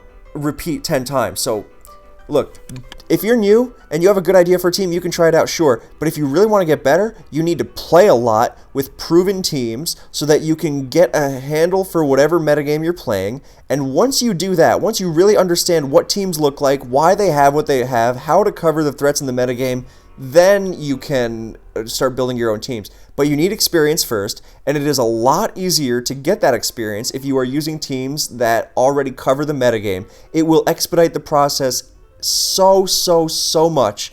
It will make it a lot easier, a lot quicker, save you a lot of frustration. So before you make your own team building, before you start making your own teams regularly, use the proven ones first, get experience, play the game. A lot of being good at team building is being good at Pokemon in general and then being able to translate that into the team builder. So you need the experience, you need to get better as Pokemon as a whole, and to do that you need to play a lot with proven teams. And then, once you have that, then you can start being creative and taking different approaches to tackling the metagame and whatnot. But for beginners, just please trust me on this. I promise if you just try to keep making your own teams over and over, you are going to struggle and be frustrated, and it's going to be slow, much slower than it has to be. So, also I might sound silly asking this, but what is the Dream World as always referred to in False Life videos? The Dream World was a thing in Gen 5, which is kind of like the DLC now. It was just this thing where it would give Pokemon what was called a hidden ability. I don't know if those are still around now. But it would just give out abilities and throughout the generation. So They were released at random times, so like Speed Boost Blaziken was an early one. Oh, the obvious one is Drizzle, Politoed, and Drought Ninetales. Those were Dream World abilities. They were just ways of releasing abilities at different times. Speed Boost Blaziken, Magic Guard Alakazam, Prankster Sableye, so stuff like that. And it was released throughout the generation. And certain Pokemon, like Genesect and Keldeo, were not available. They were coded into Black and White 1, but they were not available outside of the Dream Worlds until Black and White 2. Or maybe they were events or something, but they like existed in the game, so I think they were in the Dream World. I'm not sure. I just know there was a Dream World OU in Black and White 1 where those guys were available. Like Shadow Tag Chandelure, which never got released, but... So yeah, the Dream World was a Gen 5's version of the DLC, so... Renegade, which games do you remember had the most history behind them? B for like good friends, high stakes, so on. Well, a lot of tournament games. CBB and Tasung had this beef battle on Smog Tours about 5 years ago. That was pretty funny. There was a best of 3 tour tiers.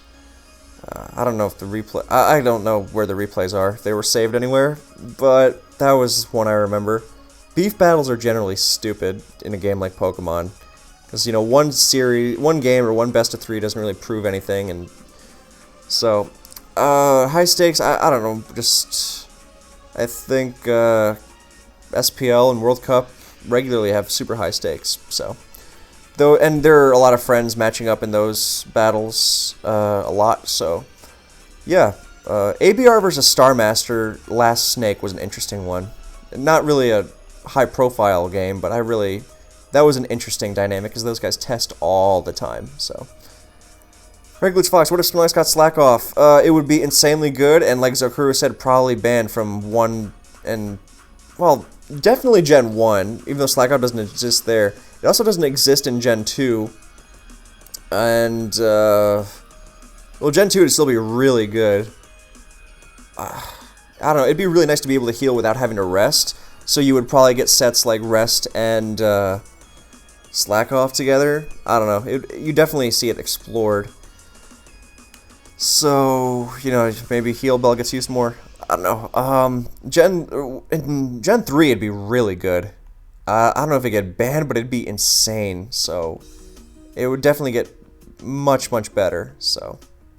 And, Gen 4, it'd be good, too. Gen 5 in UU, it would be probably broken. Jesus Christ. Excuse me, I'm getting the hiccups. But, yeah, that would be, ridiculous. And then, in Gen 4, it'd just be, I don't know about very good, but it'd at least have a purpose, whereas now it just kind of sucks. So... PG Flash, do you think Slowking will be viable in lower tiers if you gain access to U-Turn? Yes, absolutely. U-Turn on Slacking would be an amazing move. See a lot more Protect as a result. Waiver, would Giga Impact and Hyper Beam used if you could switch out during recoil if it kills something? If reset off a kill like Gen 1. Oh, would they be used? Reset off a kill like Gen 1? Yeah, they'd definitely be used if they had Gen 1 mechanics, or if you could switch out after a KO. Yeah, absolutely, they'd absolutely be used. So, for sure. Regulage Fox, once again, what type changing to physically specially would massively change the metagame for Gens 1 through 3? Well, everything, well, normal being special would suck for Snorlax and Tauros a lot. And Psychic being physical would suck for the Psychics, so those are my cheap, easy answers. Intmokum You're gonna try to qualify for Smoking Tour 30 playoffs? Fuck no. Oh, I don't need the aggravation. I actually played this first weekend just now because the first day I had done the Cinderace test, and I was thinking, yeah, why not? And I just joined, and my round 1 game, then I got destroyed by a sub. I played Frisoeva, who's a great player, and I got destroyed by his sub Iron Defense Magnezone. Good lord. I actually messed up against it, but yeah, it was really tough to deal with. And then yesterday, I won my round 1 game, and actually played it very well, I thought. And then I had to leave because I had to go pick up my girlfriend at the airport, so it really was just for fun. Like, I like Oris a lot, and, you know, so if I'm online and available at the time, like, I'm not going to go out of my way to play, so I'm definitely not going to qualify almost certainly. But if I'm online and I feel like playing, then yeah, why not? And especially now that there's no pressure to do anything for me, so I can just enjoy it. Like, I was really enjoying the game I had yesterday, instead of going, okay, I need the points, you know? So, and I didn't feel badly about having to leave and thus forfeiting round 2 at all. So, yeah, that is the answer. Red Glitch Fox, what's the legendary signature move? Origin, Pulls, V-Create, Dragon Descent, Side Strike, etc. Would you give to another legendary in the same way Rayquaza got V-Create? I guess I would give Side Strike to another Psychic type. So, I don't know, that's not as fun. What other... Side Strike? Yeah, okay, no, I'm just going to give Dragon Ascent to another good dragon, so... Oh, wait, no, sorry. I'm going to give Fusion Bolt and Fusion Flare to... No, I'm going to give Fusion... No, never mind, that's dumb. Actually, no, Fusion Bolt and Fusion Flare on Necrozma makes sense. Yeah, I like those, so, yeah. Yeah, so... Bruh, do you think it was right to adjust burn damage? In the generation of Toxapex? Fuck yes. God. Dockstone, what would happen if Focus Punch was buffed to 185 base power?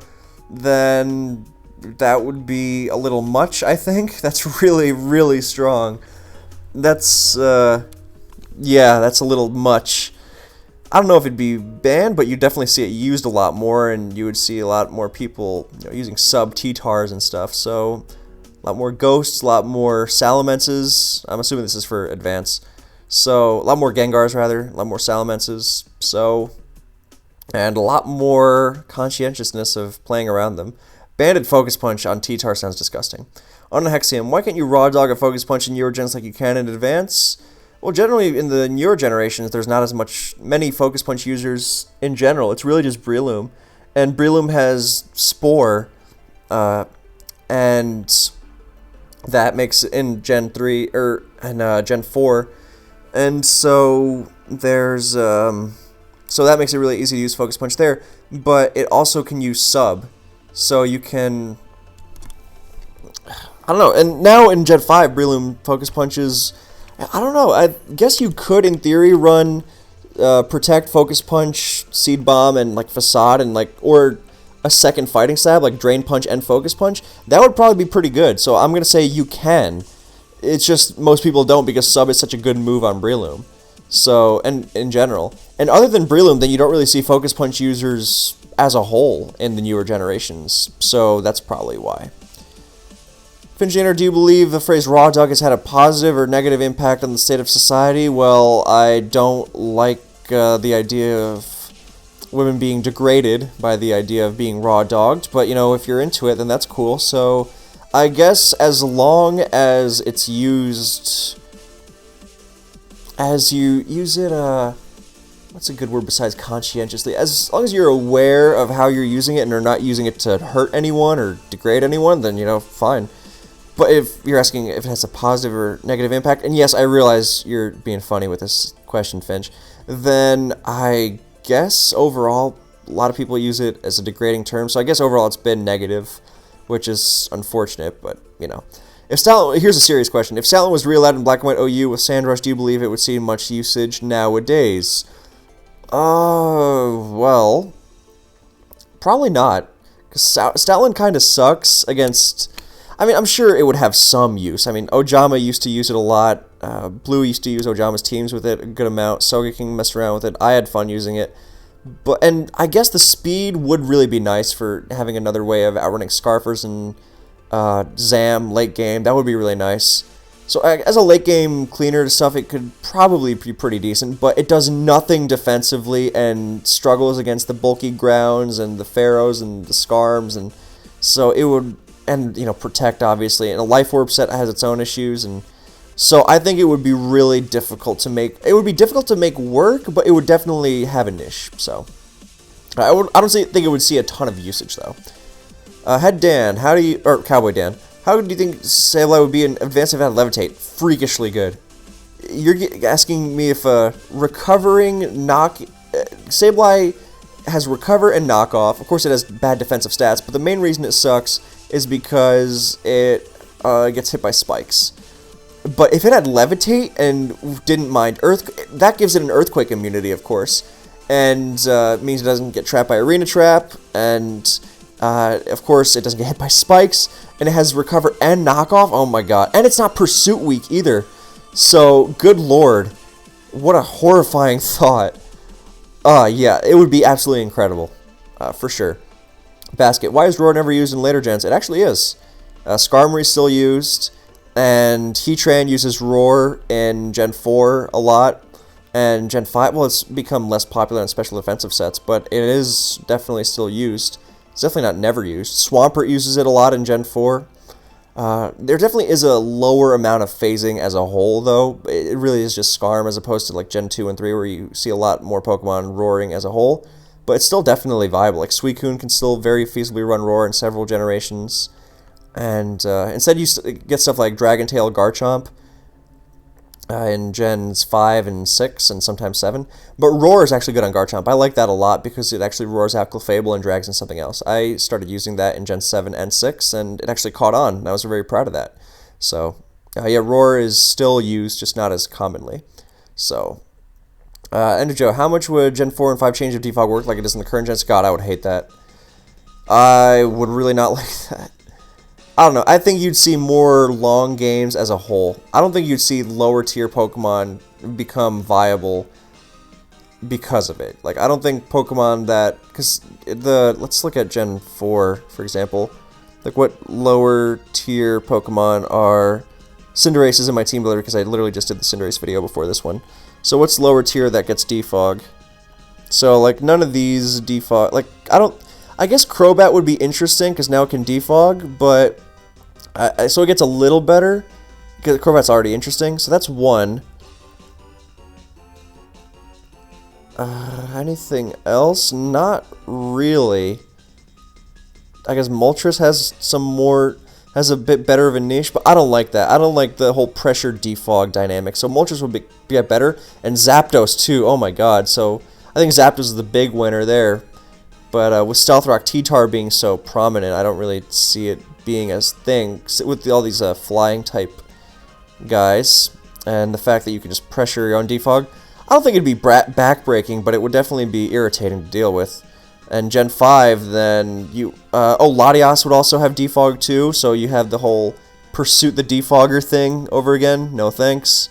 And in Gen 5, then you have Latios with the same, so as if Latios needed to get better.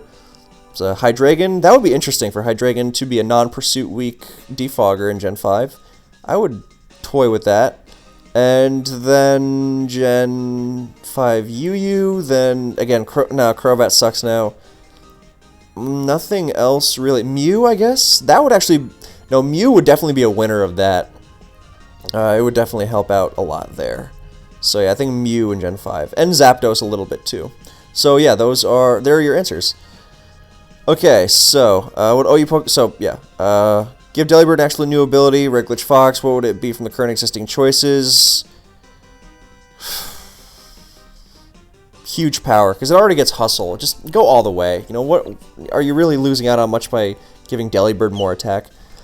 The end of Joe, do you think the Rotom Force should have gotten access to a wider variety of their corresponding types moves? That is a super interesting question, and maybe, like Rotom Wash getting Scald, oh god, maybe it's a good thing it doesn't.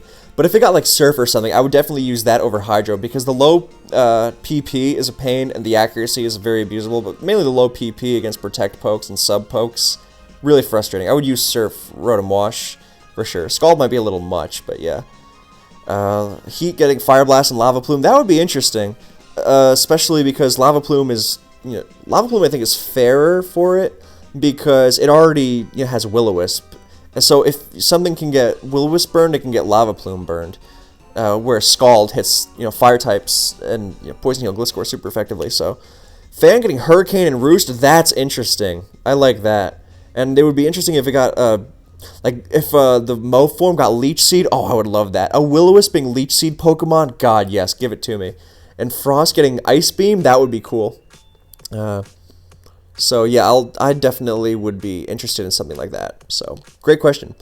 And yes, it is fine to ask as many questions you'd like. No, go ahead. That's the whole point of these videos.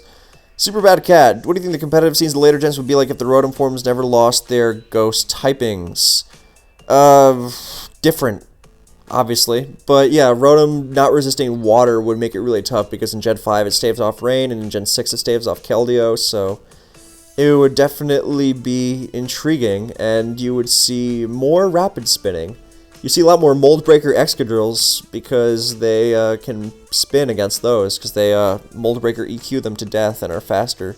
So yeah, you would see a lot of that. And less Sandforce Exca means more... Or, yeah, less Sandforce Exca means Jellicent is back in business. So a lot more focus on spin blocking stuff, and then you probably get more, you know what, I'm not even going to bother trying to spin, I'm just going to out-hazard... or be more resilient with Magic Guard and Poison Heal Gliscor and stuff. So, yeah. What if Razor Wind was more like Focus Punch? Interesting, but it's not strong enough. If you made it the same power as Focus Punch, that'd be interesting. I would enjoy seeing that. So, yeah. I like that idea. Because, yeah, it's an interesting move, so sure. It would be cool to explore. Waiver, what outcomes would change if Focus Blast was slightly higher? A lot of games would be swung differently. I'm not opposed to Focus Blast having even 75 accuracy because, you know, you should not be relying on Focus Blast dodges to win games. So, Pichu, sorry to ask 3 questions this week. You are totally fine, don't worry. Do you think Ampharos is underutilized as a slow Volt Switcher?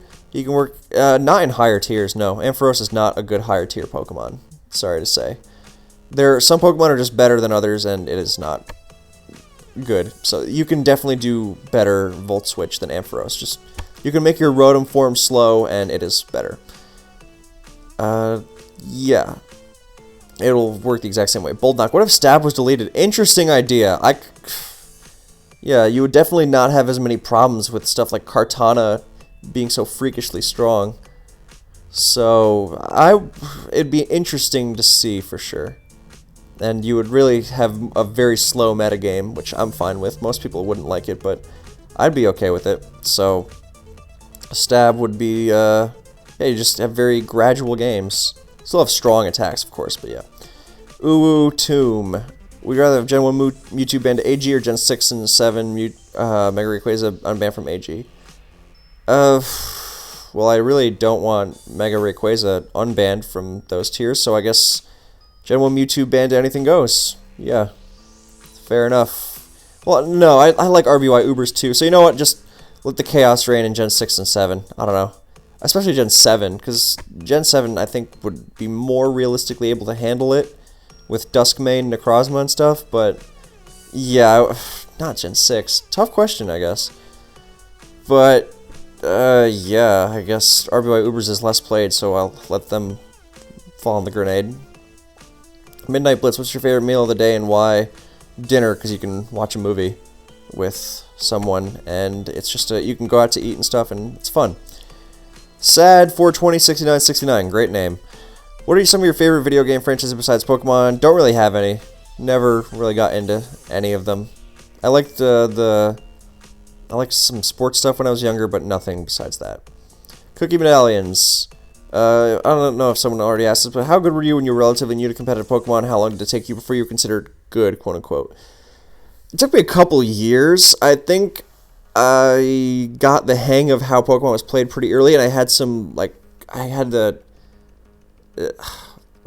potential, I guess, to, you know, succeed, but I think it took about 3 years after I was starting to play to, from when, like, everyone was, where I would be widely considered as a good player, you know? Well, I guess it depends on the scene, because my first 2 years of Pokemon were very much, you know, casual.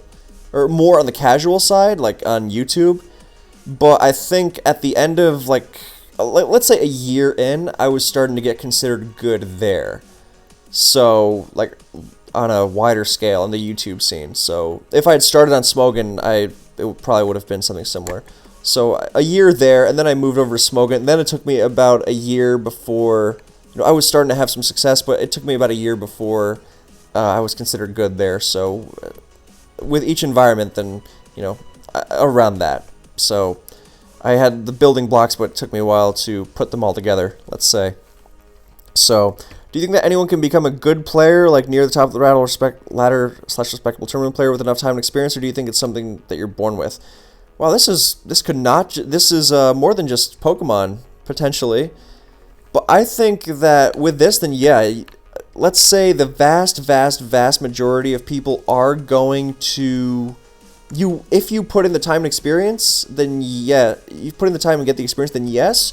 But it's not just enough to have experience. You have to be actively learning from it. It's not like, for some people, they learn more easily and more naturally, and some people, they really have to start understanding the game.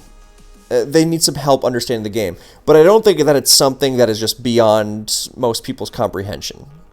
I just think a lot of people don't need to seek out how to take their game to the next level. If something's not working for them. So I hope that was satisfactory. If not, then ask again.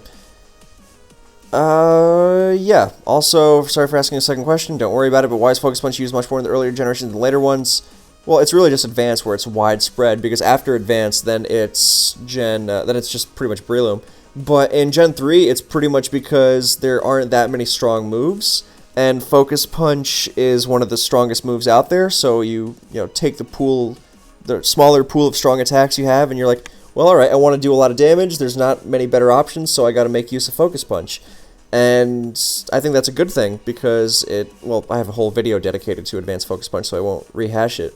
But yeah, it's mostly because it's one of the few really high base power moves, whereas the next generation you have your Draco Meteors and everything, so...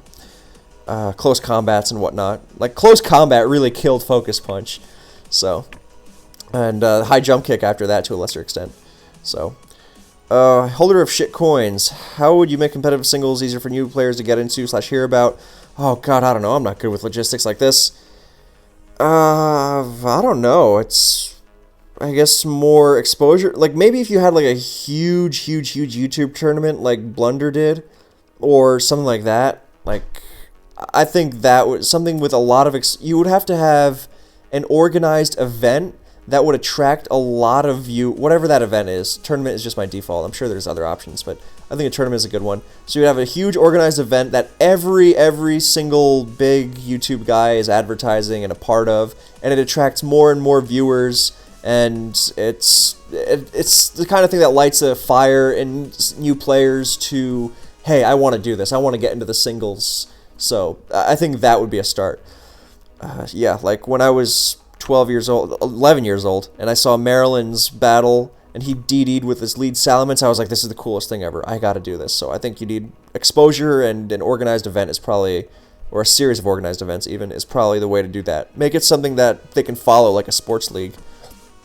So, yeah. Do you think if Nintendo incorporated in the main series games a showdown-style experience that allowed players access to all the pokes, items, custom EV spreads, etc., that would make it easier for new players to get into the competitive scene? And the reason I read these questions so fast is because they're also on the screen, so... yeah, I guess... Yeah, maybe. If, like, Nintendo was sponsoring it, then yes, it would obviously make it a lot easier to get into, for sure. And... I guess if you're asking if the gateway to get like fully competitive Pokemon is a thing, then I don't know, because to my understanding, it's never been easier to get them in newer generations. So I don't know about that necessarily, but I don't know. Good question. Maybe if Nintendo's gonna advertise it, then yeah, you'd have a huge upswing in this kind of thing. So yeah, Kevin, as a fan. Orbital. As a fan of the legendary golems, it's a shame that most of them have to have been pretty bad for most of the Pokemon generations. In your opinions, what tools could the golem save for an event release to propel them to at least OU in Gens 3-5? Well, Regice is OU in Gen 3, but I think what it really needs is... God, you're going to really need to buff them somehow. I think Regice needs more special attack. It needs to hit harder for what it is, because right now it just has a tendency to get worn down and not hit hard enough in return. So if you gave it more special attack, that would really help. I'm trying to not, like, really buff them. But if you're giving them an event release, then I think Move would be really nice. But what move would Regice get that would really make it better? So I don't know. Like a Regice with the ability that summons automatic hail. Well, actually, or if you just gave it Snow Warning, that'd be pretty crazy. So no, that's too much. But jeez, I don't know. If you gave Regice Recover, that would be amazing. I think Recover on all the Golems would be really nice. Especially Registeel, because it's immune to Toxic, but even Regice would really love it. And Regirock wouldn't use it as much, but Recover would be nice. And I guess if you gave them, like, a nice move, like if you gave Regice Calm Mind, and if you gave Registeel, well, what does it need? And you gave Regirock, like, I don't know, Bulk Up, so it doesn't have to... No, that's stupid. I don't know. If you gave them all Calm Mind, that would be interesting. Well, and Regice can use Calm Mind, and Regirock is already pretty good, so I don't know what more you need. I think they all, like, if we're just talking event stuff, so not stat changes, then I would say give him Recover, give him Calm Mind, and give him... Oh, you have a Recover for Regigigas. Give him Knockoff. That'll make him good. Yeah, yeah, give him Knockoff, and I'll... Recover, Knockoff, and Calm Mind. You know what? Let's just stick to Recover and Knockoff. So, yeah, that's for Gen 3, that's that. And then they would, for OU in Gen 4, I don't know, man.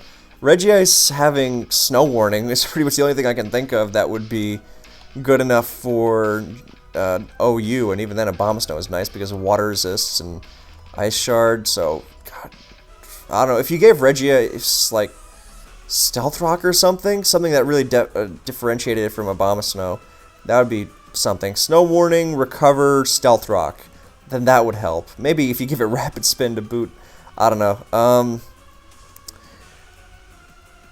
Yeah, Regirock with Sandstream would be good. That would be interesting for sure. And Registeel, I don't know what you'd give it. Just Recover and Knockoff, that would be really good. Jirachi definitely can't do that, so... Yeah, Recover, Knockoff, give Regice Stealth Rock 2, give it Snow Warning, give Regirock Sandstream, and give Regigigas... and give Registeel something else? What would you give Registeel? Not Intimidate, but... Magic Guard, maybe? Just to... Oh, no, that's stupid. That's so dumb. Never mind. That's way too much. Yeah, maybe just give it Solid Rock. Yeah, no, Regirock with Solid Rock. That's it. Solid Rock, Regirock in Gen 4. And for Registeel, then you'd... Well, no, Solid Rock on... what's that, What else could you give it? Did this thing just get paused again? Oh, I forgot to upload the Cinderace video. I was going to do that until... Okay. Now we're going to skip this one because that's a long one. What other item, or what other thing could you give Reggie? I realize I'm in Gen 4 right now. Levitate to really break it? I don't know. Registeel doesn't really need ability help, but if we're giving the other two abilities too, then let's just give it, I don't know, Volt Absorb, just because it makes sense that Registeel would be able to shrug those off. Or, yeah, let's just do that. So, Volt Absorb, Registeel. And Regigigas, then, you're making... Well, Regigigas you're just sending to Ubers with this ability, and giving it Recover. Oh, it doesn't even get Protect? That's crazy, I forgot. So, yeah, you're making Regigigas Ubers with that. I like this, if you're making up abilities. And Gen 5, then I think just... You give them the events in Gen 4, and that works. So... yeah, that would be good. If you give it Shift Gear in Gen 5, that'd be good. And gave it, yeah, it'd be pretty interesting. If you gave Regirock, I don't know, if you gave it Clear Body and you just had Sandstorm T-Tar, then you wouldn't get intimidated like you're saying here.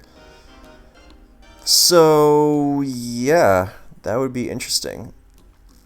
What Mega would you take a Mega Stone from? And, God, I don't know. Something that isn't good so far and could really use the benefit of an extra item. So I'm going to say Beedrill. Definitely give it to Beedrill. Beedrill needs all the help it can get. Reggie stuff. Altina, to what extent do you agree with the statements? 1. Houdini that does not bomb Spiker before Spikes down is a Houdini that didn't do his job. So for those who are unaware, then Houdini is a name for CB Metagross, and it is named after Smurf, who named his Metagross as that, and he loved to explode turn 1 no matter what. And the thing that does, as I've alluded to in my videos before, is that it makes Metagross Oko Skarmory before it gets any spikes down, thus denying spikes in a way. So Houdini and CB Meta are different because if you're using CB Meta to break the opposing team down, that's fine, but you're going to give up spikes. Whereas Houdini, you're sacrificing your Metagross and you're making sure they're not getting their spikes down. And if they go to a bulky water type, then that's fine too because you killed that. You just got to exploit that with the T-Tar or something like Salamence or Arrow. So yeah, so Houdini that does not blow up the spiker before spikes down is a Houdini that didn't do his job. I agree, but only if you mean that it didn't blow up right away. Because if you blow up a Swampert instead of a Skarmory, that's fantastic.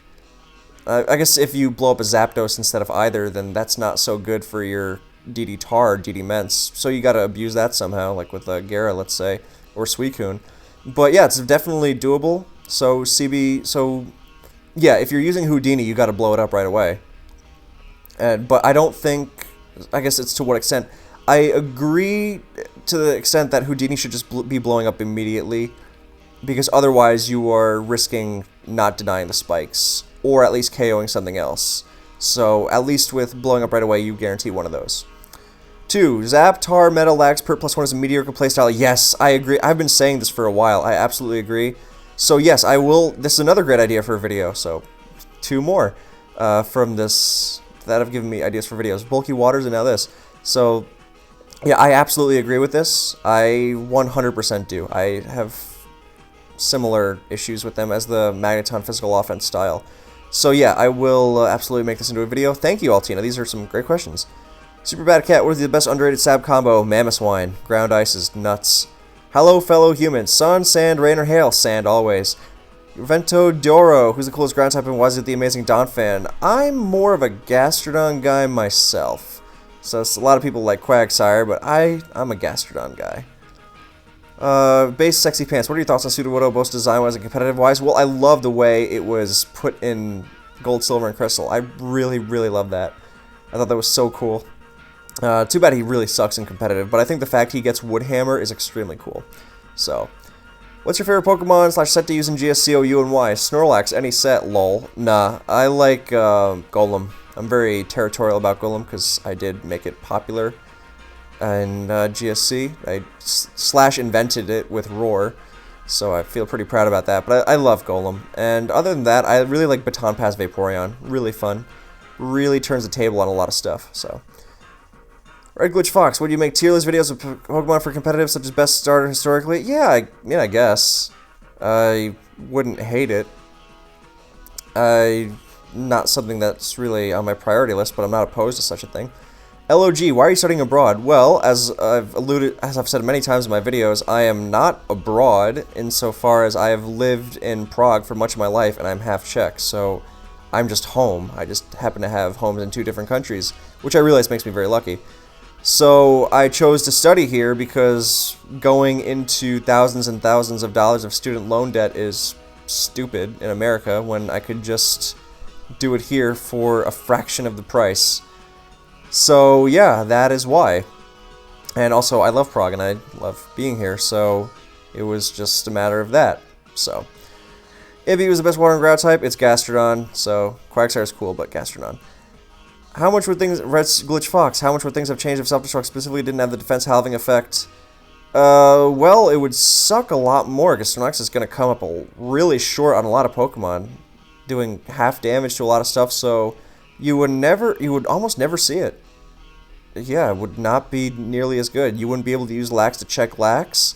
You wouldn't be able to blow up a Suicune or something. Yeah, you wouldn't be able to +1 blow up Skarmory, so yeah, that's nuts. Red Glitch Fox, if Shedinja a hidden ability, what would it possibly be? Magic Guard, I don't know. Yeah, wait, no, not Magic Guard, that's dumb.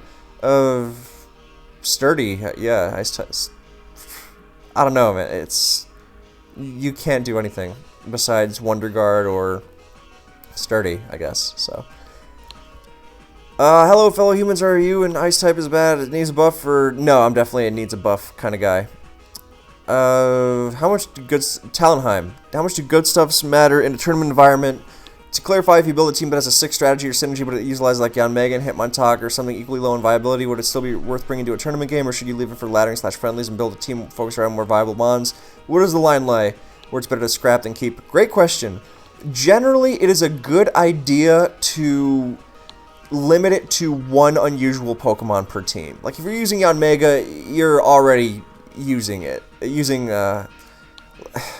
I don't know, there are very, very, very, very rare exceptions where this doesn't end up being the case, like Undisputed's Charizard Breloom team, but that is one out of, I don't even want to put the odds down because it's still probably lower than whatever I could reasonably come up with. So, realistically, keep it to one unusual Pokemon. So, other than that, I mean, yeah, bring it to a tournament if you want, but it's usually not going to be optimal for a reason. So, the line is generally going to be one unusual Pokemon. So, you know, the viability rankings are not gospel, but they are a very good reference point for a very good reason. So, probably not worth bringing unless you have some 500 IQ genius strategy planned out. But, yeah, so stick to one per team. That's generally a good rule. Because once you get past that, then you're generally weakening your team overall, and it's not going to be worth it most of the time. Tennis, thoughts on Lavos? Lavos was an amazing player, and he could be a really great guy to hang out with, but he got this, you know, gigantic racist streak in him that he was unafraid to spew everywhere, which I think turned a lot of people off of him, including myself, especially when it went entirely unpunished because the Smogon staff was... I know they would probably deny this, but I really do think they were afraid of him because he was so caustic towards everyone and would just berate everyone, and for some reason they just never chose to punish him. And the only time he actually got punished was when he told people to kill themselves, which crossed their line, which I thought was pretty fucked up, and that was inexcusable. So, yeah, then, I don't know, he's clearly a guy who's struggling with some stuff, you know, so I don't want to rag on him personally, but it's pretty much impossible to defend his behavior over the last couple of years. And especially the part where a lot of people go, oh, well, he was so right in calling out Smogon Tournament's culture. You know, it seems nice, it seems like that, but then you remember that when he was around for the last year or whatever, then he loved participating in that culture. He was one of the leaders of that whole shit on whoever's playing and, you know, make them hate playing in tournaments because everyone's just going to rip on you for every little tiny thing that goes wrong. So he was a part of that, and then when it finally didn't go his way, and you know, this chat turned on him, that he decided, oh, you know, this culture is so toxic. You know, you're all just a bunch of little boys screaming. And it's like, you're right, but I don't know how much right you have to complain when you were doing that yourself for so much. So, like, I hope for the best for Lavos. He was not like an inherently bad guy. Matter of fact, for several years, I really liked hanging out with him. He was a good guy, fun to hang out with, but over the last couple of years, he just got a streak in him that is pretty indefensible. So it's a shame because he was an amazing player, and the other stuff got in the way. So Beats Black, thoughts on lava lamps? I'm not rich, so I don't have one. Regular Fox, hidden ability would you give to Gengar that isn't levitate currently? Compound Eye, so it hits Focus Blast. The End of Joe, how much do you agree with the blow statements? 1, RBY raps and are uncompetitive should be banned, limited in some way. Yeah, I don't like rap. I mean, I'm not going to crusade against it, but I don't like it, would not miss it at all. 2, Serene Grace abuse, mainly through flinches and uncompetitive and should be banned, limited in some way. It can be really stupid, yeah. I wouldn't be opposed to getting rid of it, but I'm also not going to crusade against it. So, same answer to both questions. Yeah. Final question, do you have any plans to add Oris or Sun and Moon to the server? Oris for sure, I love Oris, but I want to stick with 1 through 5 for now. I gotta get through my initial plans of stuff, my ever-piling list of videos to get through before I continue on to adding another generation. So, alright, that's been this question's longest episode yet, so thank you guys for watching, I hope you enjoyed, and I will catch you next time.